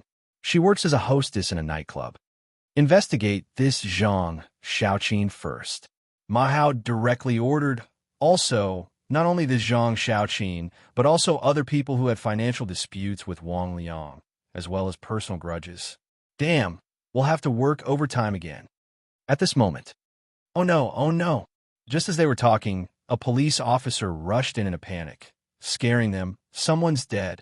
Sir Ma, Sir Zhou, someone's dead." "Another murder case?" Ma Haod was shocked. No, someone's dead in the detention center. A prisoner's dead. The police officer looked at Zhou Yuxing, his face full of horror. Captain Zhou, it's the online car-hailing driver you just caught. Zhou Yuxing frowned. He committed suicide? The police officer's expression was strange, and he said in a panic, It seems that he was shot. Chapter 1177. The dead suspect had just confessed, so he hadn't been transferred to the procuratorate and was still in the detention center. This was a serious matter that forced Mahoud and Zhou Yuxing to put aside the dismembered corpse case and rush to the scene. In the detention center, at least in the cell where the dead e-hailing driver was, it was terribly silent. The body of the deceased began to be examined on the spot. And after that, everyone was ordered to keep their mouths shut. This matter must not be spread to the society. Once the news that a suspect was killed in the tightly guarded detention center spread, it would be another fatal blow to the credibility of the system. How is it? How's the examination going? Sermal walked back and forth outside the cell anxiously, looking inside from time to time. At this time, an inspector came out with a strange look, as if he was thinking about something and looked hesitant. Just tell me what you found, Zhou Yuxing said impatiently. The inspector frowned and said, The only thing that can be confirmed now is that this is indeed a gunshot wound. A frontal gunshot wound directly through the forehead. But what? The inspector said incredulously, We didn't find the bullet. Zhou Yuxing and Sermal were stunned at the same time. Zhou Yuxing asked subconsciously, What do you mean? The inspector said slowly, I just found a bullet hole in the forehead, which means the bullet definitely didn't penetrate. But the bullet disappeared in his brain. I really can't find it. What happened? Mahoud opened his mouth. Since the bullet didn't penetrate, it naturally stayed in the body. But the bullet that should have stayed in the body disappeared. Could it be that the murderer took the bullet out again? A policeman next to him said whimsically, Mahoud knocked him. After you killed someone, you still have the mood to take out the bullet for the dead? Maybe the murderer has such a hobby? The inspector shook his head at this time. Except for the wound caused by the bullet hole, there are no other wounds that can rule out the action of taking out the bullet. Could it be an ice bullet? Some special ice bullets, after entering the human body, melted and disappeared? The policeman continued to be whimsical, but he suddenly found that he was surrounded by caring eyes. Did I say something wrong? The policeman asked timidly. Mahoud sighed and waved his hand. Go to the surveillance room and see what they found. I really don't have the mood and time to explain to you. After sending the whimsical policeman away, Serma couldn't help pinching his eyebrows. Old Zhou, what do you think? Zhou Yuxing thought for a while and said, Now, let's put it aside how the bullet disappeared. The important thing is to find out how the murderer committed the murder. This cell doesn't even have a vent, let alone a skylight. If he wanted to commit the murder, he could only do it in front of the iron bars. And as you can see, he's not the only prisoner here. There are also prisoners in the neighboring cells, but they said that they didn't see anyone pass by. Do you think this is possible? Mahoud nodded. The prisoners in the left and right cells didn't know the dead one. They had no enmity with the dead one and had no motive or reason to provide a false confession. This is too strange. If the surveillance results prove that nothing happened, I should go to the temple and check it out. Serma, I'm afraid you really have to go to the temple. Lin Feng ran back with a pale face, holding a tablet in his hand. Look, a camera happened to record this scene. In the cell, the suspect was walking back and forth with his hands crossed and his head lowered. It could be seen that he was very depressed and uneasy at this time. But all of a sudden, he fell down, without any sign, without any touch from others, and then blood gushed out from his forehead. All of a sudden, a chill ran down everyone's spine. These were two black Volkswagen cars with letters. The car slowly stopped in a high-end residential area. Two men were sitting in the back seat of the car. One had an extraordinary bearing, while the other had a shrewd and capable appearance. Second young master, that Masterchen lives in this place. At this time, the shrewd and capable man rolled down the window, looking at the small villa in front of him. I've made an appointment. Shall we go in now? The shrewd and capable man nodded. At this time, the shrewd and capable man directly got off the car, walked to the door of the villa and pressed the doorbell. While waiting, he looked back at the shrewd and capable man who was getting off the car. Seeing Zhong Luoqin's appearance, Cheng Yun frowned slightly, but he hid it well and didn't let his current boss, Zhong Luoqin, notice it. This second young master of the Zhong family was going to be disabled. No one knew when the second young master had started to do some strange things. In this half a year, who knew how many charlatans he had found? Some of them pretended to be gods and ghosts, and some of them were just magic tricks. Did the second young master really think that he could become an immortal? Not only that, Zhong Luoqin even spent a huge amount of money to set up a private company, which didn't produce anything, but only knew how to study bioelectric waves and the human body's potential all day long. As a matter of fact, when he heard that there was a mysterious Master Chun, he immediately asked him to find him. Cheng Yun didn't know whether the second young master was really stupid or just pretending to be stupid. Now, the Zhong family was dominated by the eldest young master. Before the new year, the third young lady went to South America and came back. For some reason, she resigned from all her positions and lived in her own private villa. It was said that she rarely saw people these days. Cheng Yun hadn't been able to contact the third young lady for a long time. In the past, he could still get some extra income from the third young lady by reporting information about the second young master. But now, the source of extra income was cut off, and the eldest young master was the dominant one. At this moment, he really couldn't rely on the eldest young master. How many people were waiting in front of him to ride on the golden thigh of the Zhong family's third generation? Helplessly, Cheng Yun could only try his best to maintain his rice bowl by Zhong Luoqin's side. At least, this second young master was really rich, super rich, even if he was stupid. At this moment, a servant came to open the door. Cheng Yun was a little unhappy, thinking that this so-called Master Chun was so arrogant. Although the second young master had lost some power, he was still the second young master of the Zhong family's third generation, who didn't run to him on their own accord when he wanted to see them. "Are you Mr. Cheng Yun?" The servant asked indifferently. "I am. Where's Master Chun? We have an appointment." Cheng Yun narrowed his eyes. The servant still said indifferently, "Master Chun is still taking a nap, but he told me that if you can come in and wait." It would have been better if the servant didn't say that, but Cheng Yun got angry. He thought that when he was in the capital, those famous young masters in the capital were not polite to him. "Brother Yun, this brother Yun, this brother Yun, this brother Yun." How could he be stopped by a servant in this broken place in the south? "How dare you make our young master wait?" Cheng Yun was furious. "Don't you know that if you offend our young master, no matter if you're a Master Chun or a mortal Chun, you'll have to bear the consequences?" The servant shrugged and said, "That's the rule of our master. It doesn't matter if it's a rich businessman or a high official. If you want to wait, you can leave. We don't need a rich man like you." Damn it. Cheng Yun suddenly opened his eyes wide. "In that case, let's go in and wait." Unexpectedly, Zhong Luoqin walked over slowly and said indifferently, "Please lead the way, little brother. That's more like it. Come in." The servant nodded and turned around, walking directly into the villa. Cheng Yun was a little angry at this moment. "Second young master, this Master Chun is not afraid of you. He probably doesn't know who you are." Zhong Luoqin said indifferently, "Isn't it normal for a capable person to have some temper, some strange rules, and some arrogance? If this Master Chun is really a capable person, I don't mind waiting for him." Cheng Yun felt that as a golden chick, he really needed to remind this second young master that most of the people in this world were swindlers. Therefore, he said in a roundabout way, "Second young master, it's been so many days, but we haven't found anyone capable. You see, these are all tricks of the Jianghu. I think this Master Chun might be another swindler. Yes or no, let's wait and see." Zhong Luoqin said and walked directly into the villa. After that, several bodyguards in black suits followed behind Zhong Luoqin and walked in quickly. Cheng Yun shook his head and sighed.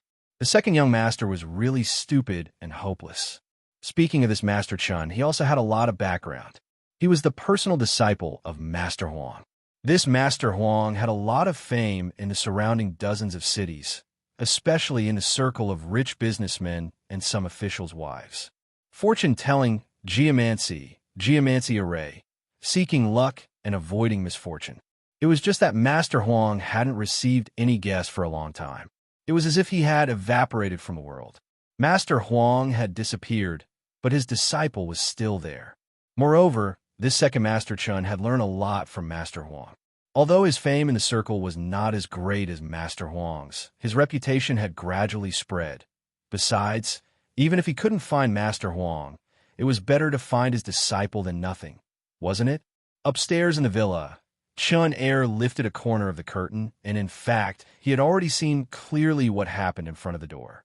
After they entered the villa, Chun Er was not in a hurry to go downstairs. Instead, he slowly opened a bottle of red wine and tasted it himself. In fact, Chun Er was very satisfied with his current life. His master, Master Huang, half a year ago, suddenly broke his cultivation and almost went blind. After that, he went to Wudong alone and hadn't come back until now. Master Huang didn't have many relatives, but Chun Er estimated that this old lecher must have left a lot of playboys outside, but didn't tell others. This old guy left quickly and neatly. About 4 or 5 months ago, he even called back and asked Chun Er to donate all his property to charity. Chun Er had been following this old guy all these years and tried every means to please him. Other people's sons might not be as good as him, but he still didn't get the true inheritance of this old guy. At best, he only learned some superficial knowledge. Of course, he didn't have the ability to do fortune-telling and geomancy. But if it was a usual arrangement of peach blossom array, seeking luck and avoiding misfortune, he could do it. Besides, after following this old guy for so many years, he had learned some words to fool people. Since this old guy left him like this, Chun Er felt that he didn't need to continue thinking about this master-disciple relationship. Old guy, do you think that without you, I, Chun Er, can't do it? Chun Er sneered. Your villa is now mine. Now everyone calls me Master Chun. Who still remembers you, Master Huang? Old guy, even if I don't rely on you, I can still do well. Chun Er slowly finished the glass of red wine and then began to tidy up his clothes. After dawdling for nearly an hour, he went downstairs unhurriedly.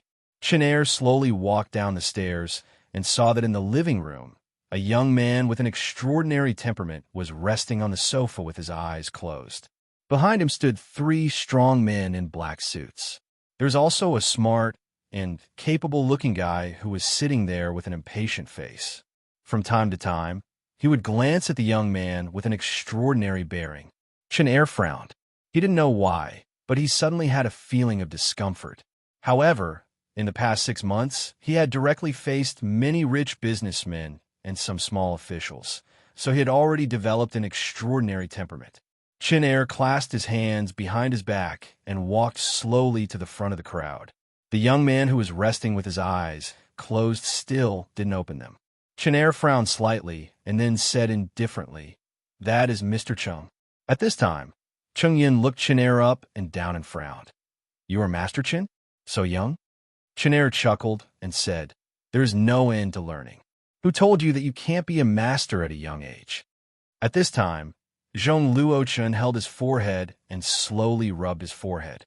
He didn't open his eyes and just said indifferently, "Master Chun, I have an appointment today. I have spent enough time with you.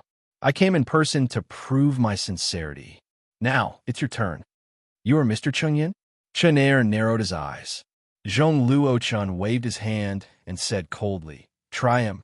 Stay if you have the ability." The 3 strong men behind him slowly walked out with hideous smiles on their faces. Chapter 1178. Wait a minute. Master Chun Er restrained his panic in an instant. As a person who walked in the circle of many rich businessmen and some officials, the demeanor of a master was necessary. If he couldn't even scare people, how could he talk about business in the future? The rich man in front of him should not be a local. Chun Er had investigated all the famous local bigwigs over the years. But as the saying goes, a strong dragon can't suppress a local snake. With his background and resources in the local area, Chun Er asked himself if there was anything wrong, and there was still someone who was willing to protect him. The key was that distant water couldn't put out a nearby fire. "Master Chun, are you afraid?" A man in a black suit at this time clenched his fists at this time. The cracking of his knuckles and the cold smile on his face could make people feel a sense of oppression. Chenair stood with his hands behind his back and said indifferently, "I'm just a physiognomist, not a boxer. You want to test my ability? Do you want to test my boxing skills? If you want to find someone who knows kung fu, then go ahead. Don't waste your time here." At this time, the three bodyguards looked at Zhong Luochen together. They saw that Zhong Luochen didn't have the slightest intention to speak. He still closed his eyes and slowly rubbed his forehead, as if he was indifferent to this. "Do it." The bodyguards snorted coldly. Chenair's heart skipped a beat, thinking that these guys wanted to use force. He snorted coldly. "In that case, let's go outside the courtyard. I don't want the place where I live to be in a mess." Then, Chenair ignored the eyes of the crowd and went straight into the outside garden. The garden was not big, but it was definitely not small. At a glance, it was about 50 or 60 square meters. Moreover, in the middle of the garden, there were wooden piles of different lengths. The tallest of these wooden piles was almost a meter high, and the shortest of these wooden piles was a foot high. Chenair stepped on the wooden staff vigorously like a nimble monkey. In the blink of an eye, he had climbed to the top of the tallest wooden stake. "Gentlemen, please. Plum blossom pile? I've also practiced it." A bodyguard sneered, rushed directly to the wooden stake, and flew to attack Chenair. At this moment, Chenair's expression was indifferent. Everyone in the outside world knew that he was Huang Banqian's disciple, but very few people knew that many years ago he had followed Huang Banqian as his bodyguard. Before he had become Huang Banqian's servant, Chenair had been a genuine successor of the plum blossom pile fist. Many traditional fist techniques had been lost, and most of the ones that had been passed down had lost their essence. They were good for strengthening the body, but in actual combat, most of them were more theoretical than practical.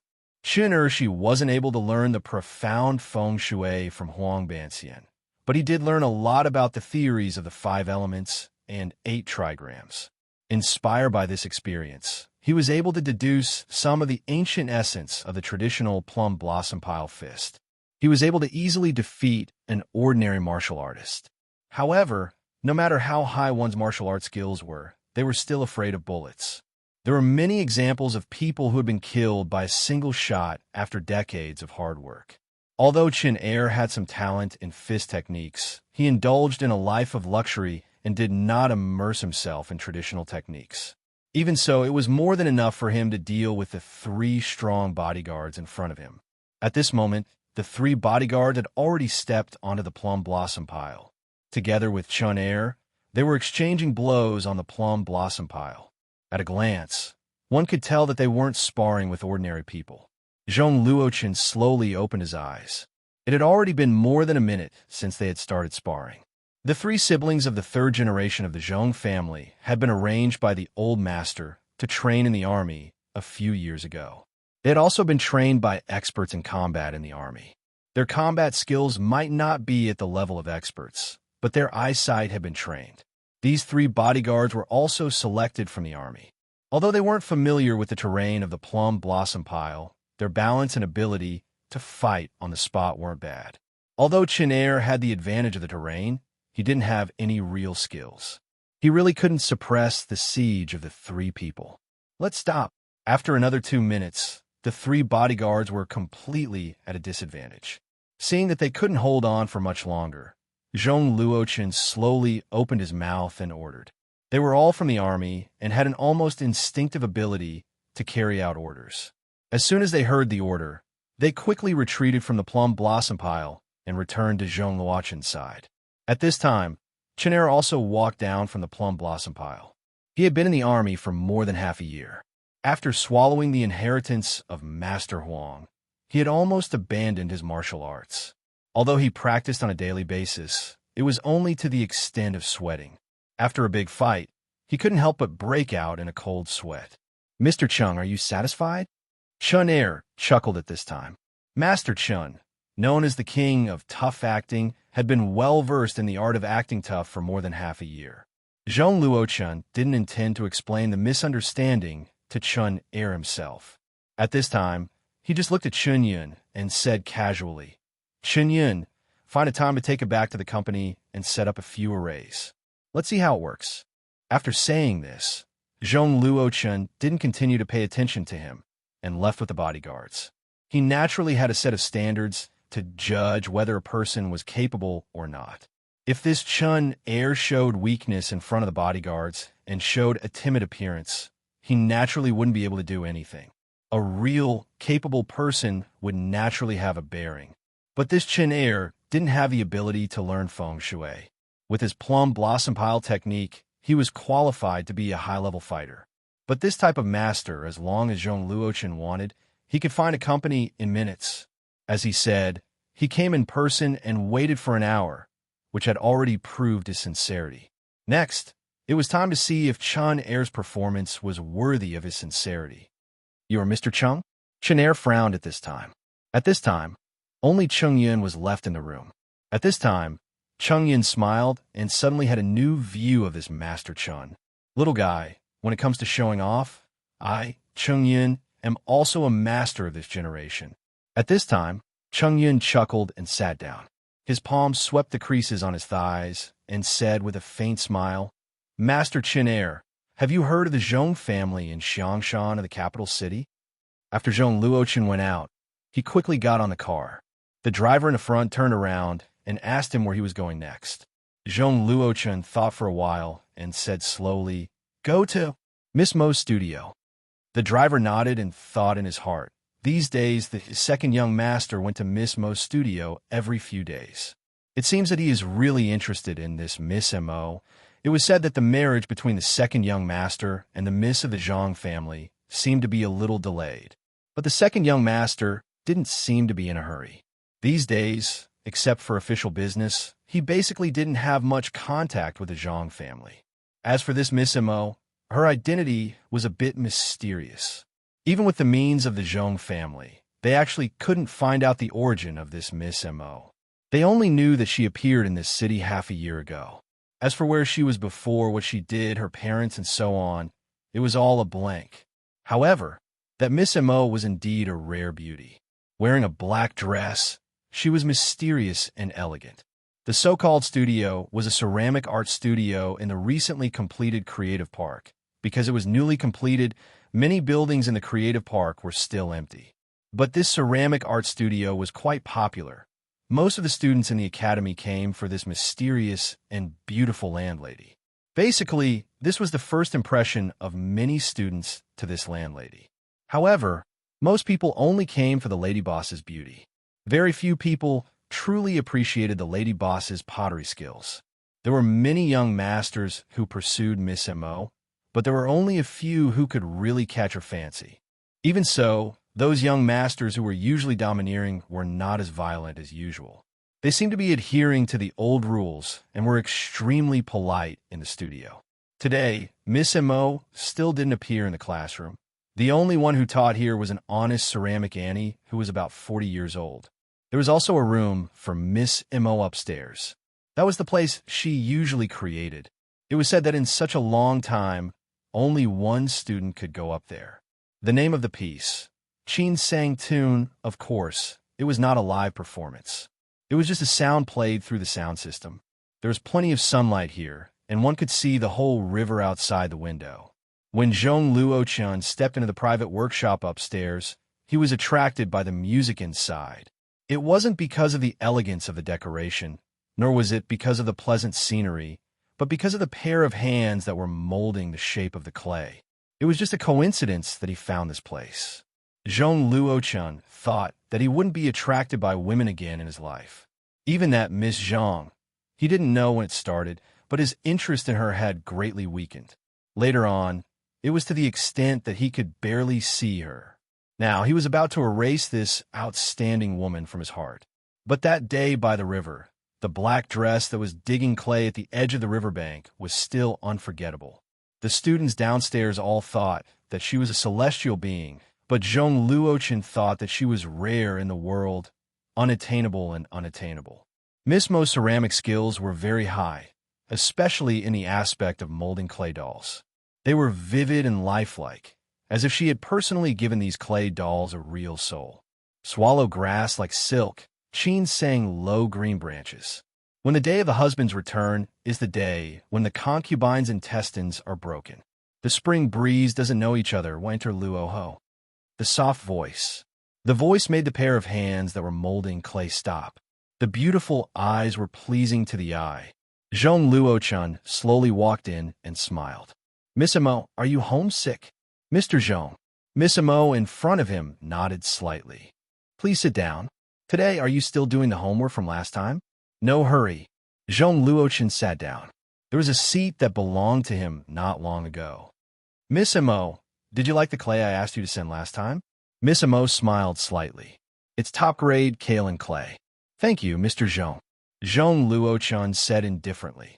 I'm just borrowing flowers to pay respects to Buddha. Besides, kaolin clay isn't rare. It's not considered a valuable item. Miss Imo didn't say much. Mr. Zhong, let's begin. Okay. Zhong Luo-chun nodded and began to unbutton his sleeves. Then, he grabbed a handful of clay from the cabinet next to him and began to seep water. He glanced at the clay model on Miss Mo's plate and suddenly asked, Miss Mo, this seems to be from last time? Are you not satisfied? Why did you start again? I'm just not satisfied. Miss Mo looked at the clay model that was only a simple human figure. She couldn't tell if it was a man or a woman. Oh, there's something that Miss Mo can't do? Zhong Luo-chun was very curious. He had seen with his own eyes that Miss Mo's superb memory could create a masterpiece that could be passed down from generation to generation in a short period of time. Miss Mo lowered her face, and her hair covered half of her face. I forgot his name, and I can't remember what he looks like. I'll probably only remember it when we meet again. Zhong Luo-chun could clearly feel that this woman's thoughts were never here. She was always on the bridge, and he was under the bridge in a boat, slowly crossing it. He took a look and gradually left. Mr. Zhong, continue. I still have something to do. Miss Mo wiped her hands clean. I'll come again later to see your work today. Zhong Luo-chun didn't ask her to stay and just watch her leave. Other than him, there was no one else in the classroom. He slowly mixed the soil, and his mind gradually sank. However, the clay model couldn't take shape, a shape that he was satisfied with. He sighed and looked out the window with a complicated expression. Will I never get love? Miss Mo left the studio from another passageway and drove herself. Not long after, she arrived at a small house not far from the creative garden. She carried 2 big bags from the car, opened the door, and walked in. Inside the house was another world. It was like an amusement park with slides built along the roof beams, rockery, and a pool. A green blanket was spread on the floor. Inside the house, there was a group of children. The oldest was only a few years old, and the youngest was still crawling. They were currently playing around. Among the children, there was a girl who was slightly older, but her eyes were bright red. At this moment, she was chasing after a fat guy. Piggy, you're disobedient again. Go take a bath. Or I'll tell Sister Blackwater when she comes back. The fat guy immediately grimaced and climbed up the wall. Seeing this, Miss Mo smiled. She put down the things in her hands and said softly, well, come and eat. Wow, Sister Blackwater is back. The little girl immediately jumped to Miss Mo's side and hugged her. Sister Blackwater, you have the smell of that human again. Did he come to see you again today? Miss Mo. Blackwater smiled and put down the little girl in her arms, patting her little head. At this time, a group of children demon cubs gathered around Blackwater. Blackwater slowly sat down.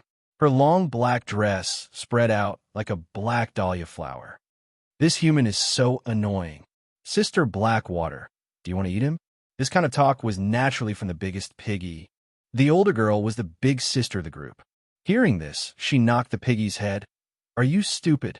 Many humans come to find trouble with Sister Blackwater. It's because of humans that those guys become well-behaved. If we eat him, we'll have a hard time. You're a pig.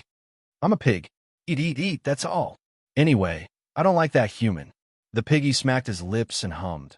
When I grow up, I'll eat him first. Chapter 1179. The red Mini was driving slowly on the street. Rin Xiling was thinking about the call with Ma Hout a few minutes ago.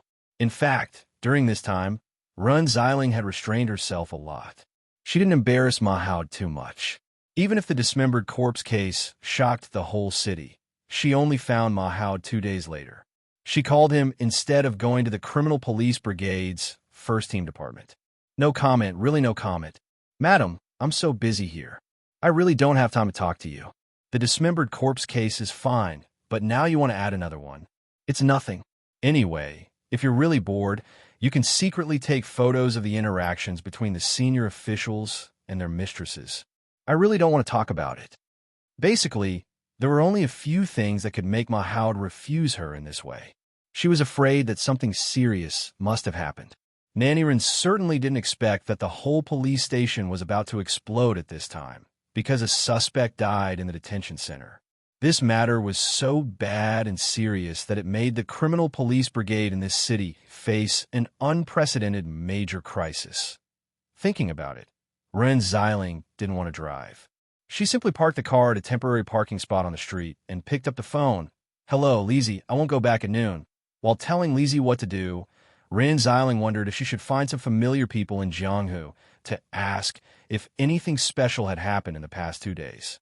But before she finished the call, Nanny Rin hurriedly hung up the phone because she saw an unexpected person through the front windshield of the car. Holding a simple shopping basket in her hand, she just walked out of a supermarket slowly. Her long golden hair was like silk behind her. She was wearing an intellectual beige windbreaker. Who else could it be if she wasn't Yu Yi, her son's girlfriend? So Nanny Rin instantly put all the unhappiness aside. This was the real girlfriend that her son had brought home and admitted personally. She was his future daughter-in-law. Yu Yi. Nanny Run happily rolled down from the carriage and rushed across the road without saying anything. Her smile was so bright that it was as if she had seen gold. Miss Ren. There was a faint smile on Miss Maid's face at this time, and her eyes showed a little bit of surprise. Nanny Ren might be too excited. At this time, she grabbed the maid's hand without saying anything and scolded, You haven't come to my house to see me for so long. If you didn't come, I would have thought that you had dumped my little brat." The servant girl said softly, "Miss Run, don't worry. I will always be by his side." What a good kid. Nanny Rin had always been friendly, not to mention that she was an acquaintance. At this time, she naturally held the servant girl's arm. "Come, don't stand there. Let's find a place to sit down and have some tea. Are you free?" "Of course." The servant girl pointed to the front and said, "I know there's a shop that makes delicious cakes. Miss Rin, do you want to try it?" "I'm reducing." "Well, eat. Let's go eat." Nanny Rin nodded without saying anything. "Also, don't call me Miss Rin. Call me Mom. Well, call me Sister Rin first." Sister Rin. Hey, they were like a pair of beautiful sisters, but the pedestrians on the road didn't seem to notice them. The automatic door of the supermarket opened automatically at this time. Taisetsu walked out with 2 big bags of tape in his hands. Taisetsu, who didn't do anything for the time being, was called out by the servant girl early in the morning and became a coolie to carry the bags. Looking at the servant girl and Nanny Rin walking side by side intimately in front of him, Taisetsu opened his mouth. "What the? Sister, you did this on purpose, right?" Taisetsu sighed in his heart. He carried 2 full bags, flew into the sky, and slowly floated toward the shop. Although the University of Political Science and Law had a serious atmosphere, there were many quiet places that could create an ambiguous atmosphere. For example, in the sports equipment room, a slightly heavy breathing sound came from the corner of the wooden horse. Obviously, the young man and woman were secretly tasting the forbidden fruit at this time. The girl's clothes were messy, but she closed her mouth. At the same time, her neck was forcefully raised, making the outline of her collarbone more clear. Her neck was the place that the boy was invading at this moment. A bright red kiss mark had already appeared. The boy didn't seem to be satisfied with this and intended to go further. But when he was about to go further, the door of the equipment room was suddenly opened. This sound instantly alarmed the men and women who were immersed in the impact of hormones. He saw a skinny boy wearing glasses, wearing sportswear, holding a basket of badminton rackets, standing outside the door, not knowing what to do. Zhao Lu almost wanted to escape from here in an instant. He almost did it when he thought of it. Stand. But the boy suddenly shouted coldly at this time. Zhao Li's hands firmly grasped the handle of the basket. At this time, the girl hurriedly rushed out. Zhao Li secretly glanced at her and recognized that this was a popular girl in the collateral branch. This boy was also one of the more famous and flamboyant students in the school. Although he was not in the same class as Zhao Li, he had seen him before. Four-eyed chicken, who asked you to come here? At this time, the boy adjusted the zipper of his clothes and walked toward Zhao Li with an unfriendly face. No, I was just packing up. I didn't mean to. Zhao Li slightly averted his eyes. The boy sneered and suddenly rushed forward. He was the type with good athletic ability. He directly grabbed Zhao Li's collar with one hand and pulled his whole body in front of him. The boy was a whole head taller than the thin Zhao Li. I'm very unhappy now, what do you say? The boy sneered and raised his other hand. Without saying anything, his fist swung toward Zhao Li's cheek. Zhao Li subconsciously shrank his body and closed his eyes at the same time, but this fist came later than expected. When Zhao Li opened his eyes, he found that the boy's arm was directly grabbed by someone. It was a boy wearing the same sportswear as him. Ming Ming! Zhao Li opened his mouth and called out the name of the boy who saved him. Chun Mingming. The boy frowned at this time. His arm was grabbed by Chun Mingming and pulled hard twice, but he still couldn't break free. It's none of your business. Get out of my way. Chun Mingming in front of him glanced at Zhao Li and then said indifferently, I am responsible for packing up with him. If he is injured, it will be more troublesome for me. I don't like trouble. While speaking, Chun Mingming grabbed the boy's arm and threw it casually. This force was not small. The boy only felt his arm being pulled like this and almost dislocated. The boy glared hatefully at Chun Mingming. This guy not only had good grades, he was also good at sports, and he was also the main force of the school's mixed martial arts club. Although Chun Mingming's father was just a police officer, his mother was quite a famous lawyer, and she knew countless officials and rich people. The boy knew that with his little family background, he couldn't intimidate the other party. So at this time, he could only lower his voice and say, You have guts. Today I will give you face. While speaking, he directly pushed Zhao Li away and snorted coldly. Boy, be smart next time. If you ruin my business again, I will not let you stay here any longer. Seeing that the boy really left, Zhao Li breathed a sigh of relief. He looked at Chun Mingming and said gratefully, Thank you. If it weren't for you, I would definitely have been beaten up. Chun Mingming, however, squatted down and began to pick up the badminton rackets on the ground. Pack up, otherwise you won't be able to make it in time for the next class. Zhao Li also quickly squatted down and began to pick up the rackets. He suddenly asked, Right, Mingming, I heard that you're going to emigrate? Yes. Chun Mingming simply responded. After that, Zhao Li didn't say anything else, nor did he ask anything more. Chun Mingming was a person who rarely talked to others in class. It was not an exaggeration to say that he was a bit of a loner, very difficult to get close to, and almost had no friends. Soon, the packing was almost done. At this time, Zhao Li's phone seemed to have rung. After taking it out and glancing at it, his expression became somewhat unnatural. Mingming, I have something to do. Can you help me clear my leave? Zhao Li said, and without waiting for Chun Mingming's reply, he hurriedly left the sports equipment room. Chun Mingming looked at him in confusion, then continued to pack up the rest of the things, not paying any more attention. After arranging all the rackets neatly, Chun Mingming finally closed the door of the equipment room and left the gymnasium.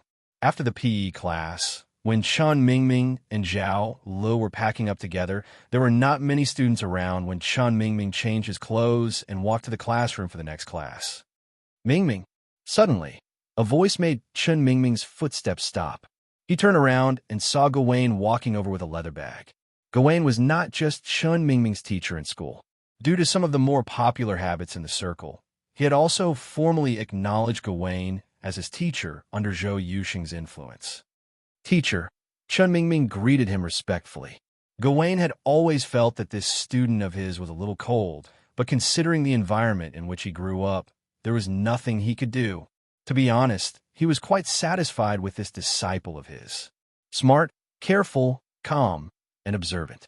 Although he lacked the vigor of his peers, he had the composure that was hard to find in his peers. "Let's go together?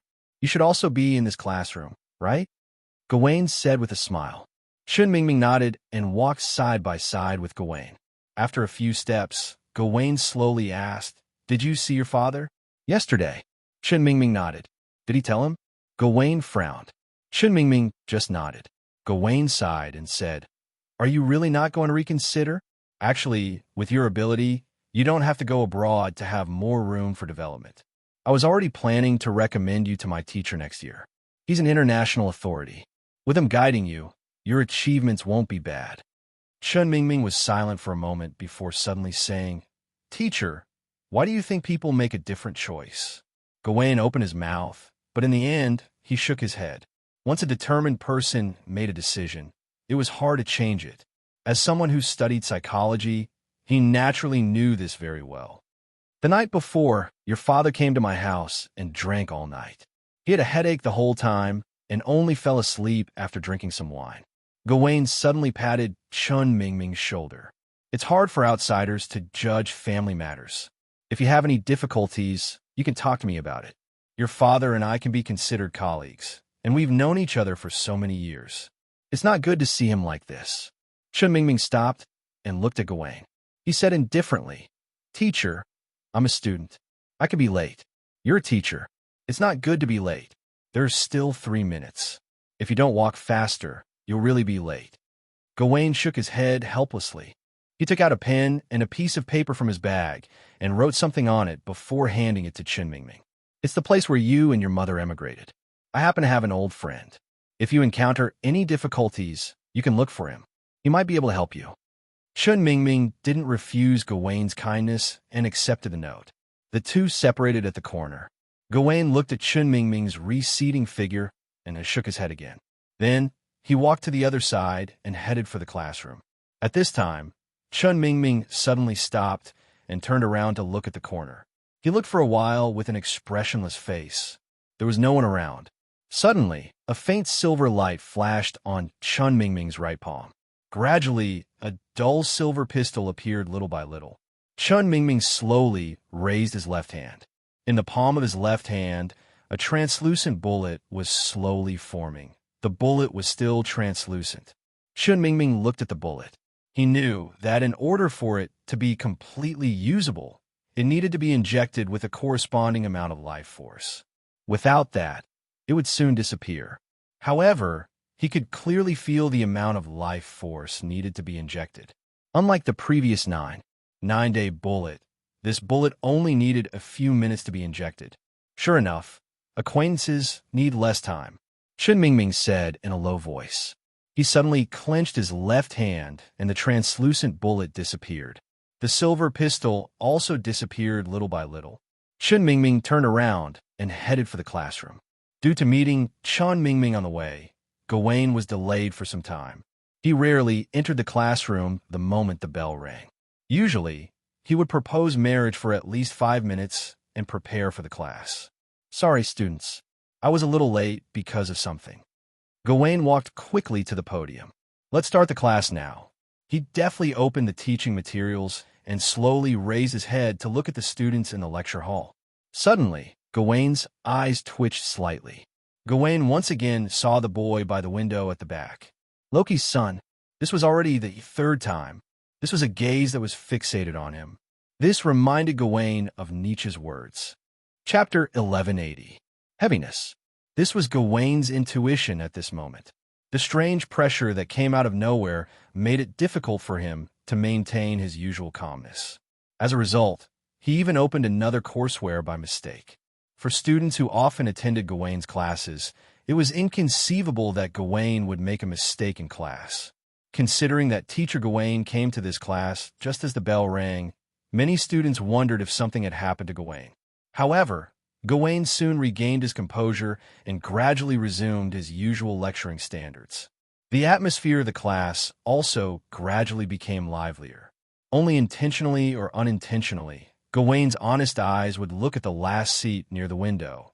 After much difficulty, the class was finally over. This was one of the few classes that Gawain felt was so long ever since he became a teacher. The moment the bell rang, Gawain made sure to come into contact with the boy who had come to his class for the third time. Out of curiosity, when Luaccio appeared for the first time and abruptly left after asking him a question, Gawain searched for Luaccio's information in the teaching area. He couldn't find any information about Luaccio, or rather, the University of Political Science and Law didn't even have such a student. After that, he appeared for the second time. Today, he appeared for the third time. Every time he appeared, he was silent. During the class, he just watched quietly without asking any questions. His gaze was always fixed. Gawain took a light breath and walked down from the podium. Then he stepped on the stairs of the classroom and walked toward the right rear window. He's still here and hasn't left. Gawain thought to himself, "Teacher Gawain, I still don't understand the case you mentioned just now." Suddenly, when he passed by a seat, a girl stood up with a sweet smile and naturally blocked Gawain's view. Gawain's line of sight was helplessly blocked by this girl. However, his long-time self-cultivation prevented him from pushing people away. "Student, I'll answer your question later." It only took a few seconds. When Gawain's gaze passed the girl and looked at the last seat again, Gawain lost sight of Luaccio again. He abruptly turned to look at the back door of the classroom, but he didn't see the back of the person. It was impossible for the person to disappear in just a few seconds. Even if he was running, it was impossible for such a big movement to be completely silent. "Teacher, what are you looking at?" the student asked curiously, following Gawain's gaze. Gawain opened his mouth. "Just now, the boy sitting in that seat." "Teacher, did you see wrongly? There's no one here." "Nothing?" The same answer as last time. It was as if only he could see it. Gawain took a deep breath and pinched the space between his eyebrows. "Maybe I didn't sleep well last night. My vision is blurry." Could it be that he was really seeing an illusion? Gawain fell silent for a moment, but he had a strong feeling that he would still see those eyes in the next class. It was as if those eyes were always by his side. I suddenly remembered something. Gawain quickly said, "If there's anything you don't understand, can you leave a message in my mailbox? I'll find time to answer your questions later." "Teacher Gao." Gawain didn't say a word and hurriedly left the classroom. Lecturer Gawain was acting so abnormally. Something must have happened in his life. The students discussed in low voices. He walked into the washroom of the office building used by the tutors and professors. The teachers moved around a lot during class, so there was no one in the washroom at the moment. Gawain washed his face in front of the sink. He looked up. His face was wet, and the hair stuck together in front of his forehead cut his eyebrows into several lines. Gawain suddenly turned around. It was as if he could feel that peculiar gaze all the time. But there was nothing behind him. There was nothing in the mirror before he turned around. He was just sensitive to a degree beyond his imagination. Gawain sighed, leaned against the sink, and lowered his head. "Loki, I saw your child." He was silent for a long time. Suddenly, someone walked into the washroom and took the initiative to greet him. "Teacher Gao." Gawain turned around and saw an old man in his 50s or 60s. He was wearing a suit and leather shoes, but his expression was inexplicably haggard. "Professor Ouyang?" Speaking of this Professor Ouyang, he had a lot to do with the school scandal a few months ago. This famous professor was exposed one day to have affairs with many female students. He even coerced and bribed several female students to do some immoral things by controlling their graduation theses, promotion opportunities, and so on. The school naturally couldn't tolerate this kind of thing. The matter couldn't be suppressed at all, and the school had already suspended Professor Ouyang from his position long ago. "Professor, how have you been recently?" Gawain greeted him amiably. Professor Ouyang smiled bitterly, walked in, and sighed. "Little Gao, you're the only one who still calls me professor when you see me. They all avoid me when they see me. I regret that I shouldn't have." It was obvious that this old professor was really regretful. His lifelong reputation was ruined just like that. Gawain didn't have much to say to comfort him. "Professor, why did you come back today?" "The school hopes that I can resign voluntarily." Professor Ouyang looked bitter. "Consider it as leaving me with the last bit of face. I'm here today to go through the procedures." "Professor, Do you have any plans in the future? I don't think too much about it for now. Maybe I'll go back to my hometown for a while. Professor Ouyang still couldn't hide the shame on his face. He looked at Gawain and said earnestly, "Little Gao, if there's a chance in the future, you don't mind such a terrible guy like me. Let's contact each other." Of course. Gawain smiled. No matter what, Professor, when you were still a forensic doctor in the Bureau, your professional ability was still recognized. I won't forget how many cases you've helped us solve. Professor Ouyang suddenly smiled bitterly. I may not be as good as you think. I'm old and muddle-headed. While I did things in the past, I was also muddle-headed. Now that I think about it, I'm really sorry for my previous job. Professor. Gawain frowned. Professor Ouyang shook his head. Let's not talk about it. Little Gao, please don't make any mistakes. Some mistakes can't be turned back once you make them. Okay, Professor. Gawain nodded and smiled. He wasn't a hothead who had just entered society. Professor Ouyang also knew that he couldn't teach Gawain anything. He was just talking about his personal pain as a way to vent. Professor Ouyang only came in to wash his hands. After a brief chat with Gawain, he left rather dejectedly. When Gawain came out of the bathroom again, he had returned to his calm, elegant, and graceful appearance as Lecturer Gawain of the University of Political Science and Law. Zhao Li's house was rented in an old neighborhood. Most of the buildings in this type of neighborhood were more than 20 years old. They were about 6 or 7 stories high. There was no elevator to enter the house. Zhao Gao's house was on the 6th floor. He ran all the way up the stairs. When he reached the door of his house, he was already sweating profusely. Zhao Lu hurriedly took out the key to open the door and walked into the house. At this time, 2 men were sitting in the living room. Zhao Lu was suddenly startled. "Little Lu, you're back." At this time, a woman in her 40s hurried to Zhao Li's side. "These two are Officer Lin and Officer Wang. They're here to ask about something, but your sister's mood may not be too good." Zhao Li's expression became anxious when he heard this. After hurriedly glancing at the 2 officers sitting on the old sofa, he lowered his head and quickly walked into the bedroom inside. The middle-aged woman was also helpless at this time. She could only say, "Officers, please don't blame him. Little Lu is usually very polite, but when it comes to his sister's matters, little Lu will be very nervous. I've already told you about Xiaoqing's matter. You see, it's okay, we understand." Officer Lin Feng looked at the woman rather helplessly at this time. This woman wasn't a member of this family. She was just a neighbor. She usually took pity on Zhang Xiaoqing and took some time out to take care of her. "Then, if there's nothing else, I'll go home first. My family is coming back. I have to go back to cook." Seeing this woman's intention to leave and not get involved, Lin Feng quickly waved his hand and let this neighbor aunt leave. Lin Feng then sighed. "Officer Lin, I didn't expect that Zhou Xiaoqing once tried to commit suicide." The companion next to him frowned at this time. "We just mentioned Wang Liang's matter, but Zhang Xiaoqing's mood was very agitated. I think it's difficult for us to get any information in a short time. Let's wait and see. Now Zhang Xiaoqing's younger brother Zhao Lu is back. Maybe we can get some information." Lin Feng thought for a while and said. Officer Wang at this time curiously said, "Speaking of which, it's strange that they don't have the same surname." "There's nothing strange about that." Lin Feng said casually, "I heard the auntie say that the parents of this pair of siblings divorced when they were young, and they each had their own surname. Then Zhao Lu came here from the county to study and lived with Zhang Xiaoqing." Saying this, Lin Feng stood up and walked to the door of the bedroom. Looking in, the door wasn't completely closed. In the room, there was a woman sitting in a wheelchair. At this moment, her face was pale and she covered her ears. She looked rather agitated, while Zhao Lu was saying something softly by the side. Seeing this, Zhao Lu walked over with a cold face and directly closed the door of the bedroom. Lin Feng had no choice but to sit back on the sofa. After nearly an hour, Zhao Lu came out of the bedroom with a gloomy face. Seeing this, Lin Feng immediately took out his ID card. "Zhao Lu, I'm sorry to disturb you, but we do come for investigation, and we mean no harm, please understand.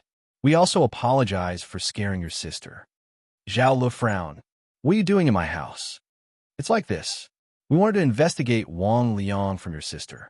However, when your sister heard Wang Liang's name, she became very agitated. You see, Lin Feng thought.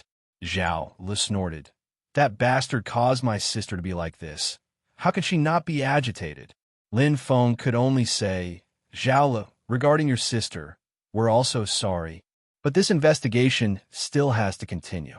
I hope you can cooperate with us, so we won't disturb your sister. I don't know about that bastard. My sister doesn't know either. You can go. Don't disturb us anymore. Zhao Li said in a deep voice. My sister finally calmed down. I don't want her to fall ill again. Please understand. Wang Liang is dead. Lin Feng suddenly said. Zhao Li was startled. Dead? Lin Feng nodded. I believe you've heard about the dismembered corpse case the day before yesterday. We have confirmed the identity of the deceased is Wang Liang. But we don't know much about Wang Liang, so we hope you can provide us with some clues. Good death. This kind of scum, good death. Zhao Li sneered. This kind of scum, if you don't take him in, the heavens will. Sure enough, the heavens have a good cycle. Good death. Lin Feng frowned. Student Zhao Li, we know you're a student of the politics and law department. I think this kind of talk is still a bit inappropriate for you. The law has long been rotten. Zhao Li snorted. This scum, how many people have he harmed? But what about you? Saying there's not enough evidence. You didn't even set up a case, allowing him to live freely outside. Now that he's dead, you want to help him find his murderer? The law is the law. Lin Feng frowned. Zhao Li, I hope you can calm down, and I also hope that these are just your words in a moment of anger.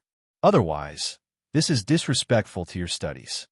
The law is the law, but the law should also be the lowest line of morality. Zhao Li was agitated. If you can't even protect this bottom line, then what kind of law is it? You're not welcome here, leave. Leave. As Zhao Li spoke, he opened the door and stared at the two like an angry lion. Officer Wang frowned. He was also a little angry. Or rather, his personality was a little fiery. Zhao Li, I hope you can fulfill your responsibilities as a citizen and cooperate with us. What? You want to enforce the law violently? Sure. Come on. Let me see what kind of law you have. Zhao Li said hatefully. I also want to learn the law. You could try it. You? Officer Wang's eyes widened. At this time, Lin Feng stretched out his hand and suppressed his colleague's anger. At the same time, he put on a smile and said, It seems that we came at a bad time today. How about this? I'll leave you a contact number. If you think of anything, you can contact me at any time. Lin Feng quickly wrote down his phone number and pulled his colleague out of the door. When he left, he stopped and said seriously, The law should indeed be the lowest line of morality, but this bottom line is not a dam, but a human wall. We are the human wall that guards this bottom line. As for your sister's matter, I'm sorry to disturb you. Lin Feng closed the door and didn't look at Zhao Li's expression. He had experienced a lot of similar things over the years, so he naturally knew the pain of some victims' family members who had nowhere to vent their resentment. Downstairs, Officer Wang thought that he was indeed a little agitated. Officer Lin, my bad temper is indeed a little. However, it's difficult for us to work with Zhao Li's uncooperative behavior. What else can we do? Can we take him back? Lin Feng shook his head. We're police, not gangsters. Now, we can only wait and see if Zhao Li can figure it out.